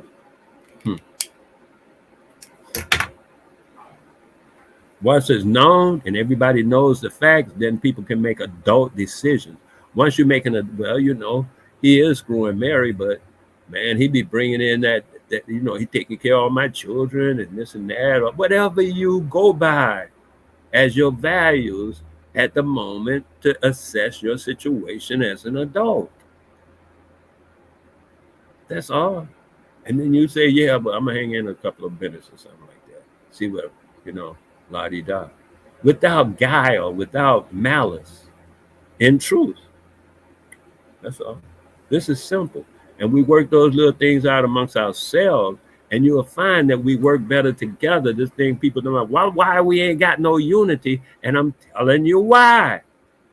We're involved and wrapped up in a lie, and we're forcing our children through that lie to become liars and stay wrapped up themselves at a very early age. We're teaching them this enslavement, because that's the enslavement, forcing us into being liars. Like when an adult is an adult, raised in an environment where no one speaks lies, it's a lot of work to make that adult change that cultural habit. However, when you can get your hands on a child and you can maintain their state, the environment that they're in for most of their waking moments, you create a state that their minds will shift and start doing whatever you say as you being the authority. I think some people even put it, he who has the goal makes the rules. That's the golden rule or something like that. However, if you see that, you'll recognize that's not necessarily being utilized by our people. But I saw in Burkina Faso, some name like that, Burkina Faso, Buruni Faso, some country in Africa, young dude with the hat on. He told Britain to get out. They are going to nationalize all their own gold mines and nationalize it so that the people get the benefits. No more corporation. It's all nationalized so that the individual people can raise their whole nation up instead of, like I said, the corporations running the gold mine. We'll see how far that gets, but that works. When we stand in truth like that, that's our power. That's our greatness. We must maintain it at all costs. Don't be scared because you see the guy in war. You cannot panic and run because you see the guy next to you fall. If you're really in war, you won't see him fall because your attention would be on what your perceived enemy is, not who's at your side. That's a concern. But when you're in war, you have to focus on your perceived enemy and make sure that doesn't go off. But I'm just saying, you can't lose heart and turn tail and run just because you see one of your comrades or whatever, people in the line next to you fall. You got to go harder. And so I'm going harder because I see people trying to make us fall. They're attempting to the point to make us fall by saying even Black Indians. And I'm seeing people who know we're Aboriginal accepting that terminology, Black Indians. Once you accept that terminology, you back into the black thing and you're immediately redacted. Yeah, redacted. I keep saying didacted for some reason, but I think it's properly redacted, blacked out. Now, if you want to be blacked out and you know you're being blacked out, and yet you all right with being blacked out to the point that you say black people don't have no power, and then you want to call yourself black people and say you have no power, to me, that's a punk way to go. I mean sissy. I really mean sissy. I don't mean homosexual. I mean sissy when I say punk. Way to go. Huh? First of all, I think it's a punk. I think it's a punk way to go, and with no integrity. And just on the real tip, nobody respects a person of no integrity. Not even you. You don't even respect a person with no integrity. Figure it out. That's it. I'm done. Thank you for coming in. I've been here a long time. Nobody came up. I appreciate you saying hi. I'm about to get out, but I'm going to go out on that Frankie Beverly like I came in. And I did play We Are One, and I mean that. We argue and fight. I see us arguing and fighting, even when we on these little panels and stuff. There's more arguing and fighting than what can we do? How you do this? How you do that? And, oh, thank you, man. I can do that myself. And work these things out so we can get our business done. We sit there and argue and fight over terminologies and pathologies like politics. That's pathology. Because we know automatically the United States government that was not created with us in mind as being citizens. I just read the Supreme Court opinion on that. Nor was the Declaration of Independence. They had the people, the men who did that in their environment, their social environment, their political environment. They had slaves. They had created a social environment, a political environment where slavery was legal. In the state of Maine or something like that, they didn't have slavery legal. Those people there did not make that social environment and political environment. So from the state of Kentucky to the state of Maine are two different, environments. And we can all do that. We can do it now, but y'all playing games. Y'all not looking from an adult point of view. You're looking from a child point of view. And that's what I'm saying. So I'm saying something about it. And from a child's point of view, which is where I look from, truth and integrity is important. When your child see you lying, that lowers you in their eyes. Is that what you want? Once they realize as an adult, you lied to them, or as a teenager, or whatever they're going to be, that you lied to them, oh yeah, that's going to be a problem in their mind. That's going to be a problem in their mind. I don't know how you're going to deal with that. You're screwing them over. You're on pedophiles. I see people talking hard about pedophiles and this and that, and you're nastier than a pedophile. I said it, yes. Telling a child that they are black is worse than being a pedophile. At least a pedophile in the society is unwanted. We can filter that out. But your dumb ass think that what you're doing exactly what they want you to do in their societal framework. And you're saying that you're lying and you're not claiming yourself to be really, if you're going to go in the colors, we're brown, but you lie and say you're black and then explain it by saying it's a societal, a made up label. And then you're going to go by the label because you're in a societal a dominion. And the only way a person can ever get you without just killing your ass is you tap out. Y'all tapping out at the least provocation. Just tapping out. Just tapping out. tapping out even for your own children. How can somebody so egotistical enough to say that they're conscious, grown ass people, send their children to their own voiced, perceived enemy?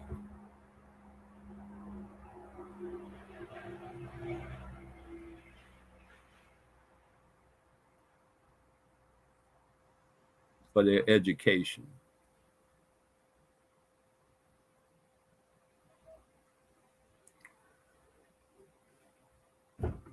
That cannot be explained.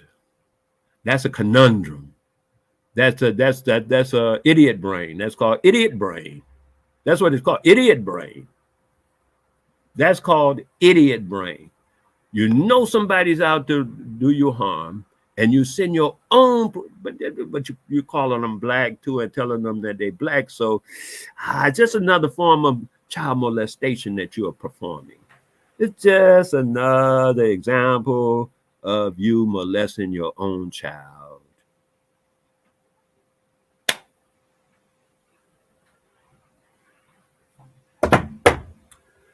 Yeah. Calling them black, telling them they black, this and that, and all that stuff about blackity black. And you know, in the culture and society that you're in, what black means. Blackballed, blacked out. And then you say, well, why are you fighting so hard? See, when somebody throw me a blow, in pugilism, I'm pugilistic minded. So somebody throws a blow at me, I'm not too concerned with that. I'm a scientist. You know what I mean? I do science. I know that by the time the blow reaches its destination, which might be any part of my body, I done moved it over 5, 6, 7 times. My body, I mean. I made so many options I got. It's like ridiculous. I don't have to be there when it gets there. That's the simple and ultimate truth. I just don't have to, and see how simple that is. I didn't even have to deal with what it was, how it was, all that. Just don't be there when it gets there. It's simple. And of course, once somebody is throwing punches and shit like that, that's a declaration of war. You could tell me about war all the time, threaten me. I don't like threats either. Not now. I'm definitely against threats. I recommend no one threatens anyone. Some people will believe you and not think, oh, he just threatening you. They may think you're telling them the truth. Like I do when people talk, I think they're telling me the truth. I'm going to behave as though you're telling me the truth when you threaten me. And what you threaten me with depends on the urgency I got to deal with you. Yeah. That's how that goes. So I recommend truth all the time. It's simple. It's easy. Everybody can do it. It's not a woman or a man issue. You know, you don't have to wait till you reach a certain age. And there is no age limit. This is so beautiful. And I tell you something else. In an environment of truth, you will find that your heart, your internals will function better. Even if you're alone and you speak truth, but you spend most of your time alone, it's easier to recognize your internals will improve. However, when you're around other people and all of you speak truth, like I said earlier when I did the demonstration with the electronic voltmeter to show the voltage between one hand and the other hand, the voltage that our body possesses, and how it moved the meter. You can do that at home, or you can do it at Walmart with one of their voltmeters, and you don't have to really buy it. And show your children that they are voltage.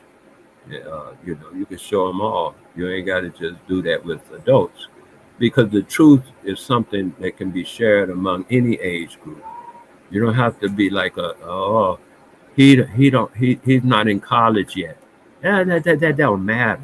At 3 years old, you can know college grade material, and as long as it's truth, because the truth don't care nothing about that.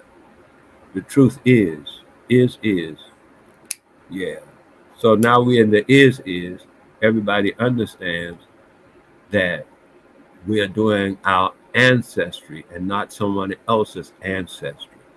And that is our power. That's where our power lies, and that's where it grows.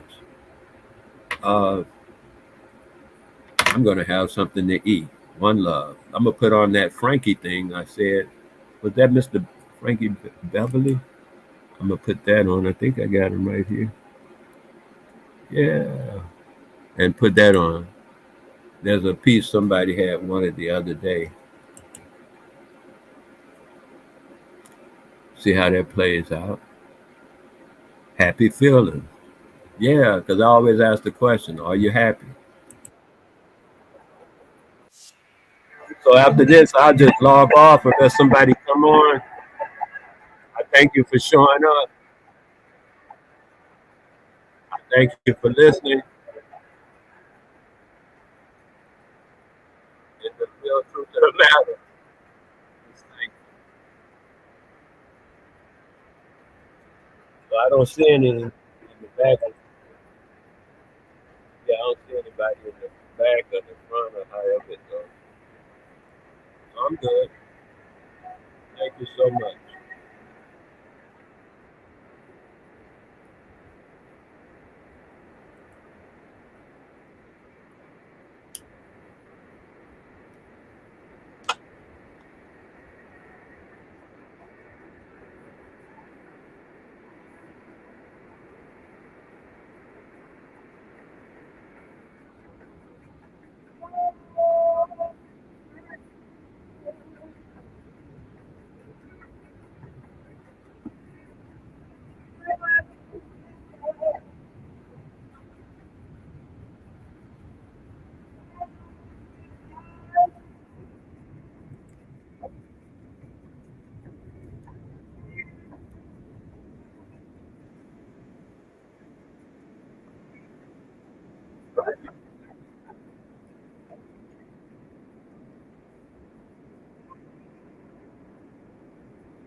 All right, I'm out. One love. Once I find out how to end it. Thank you so much.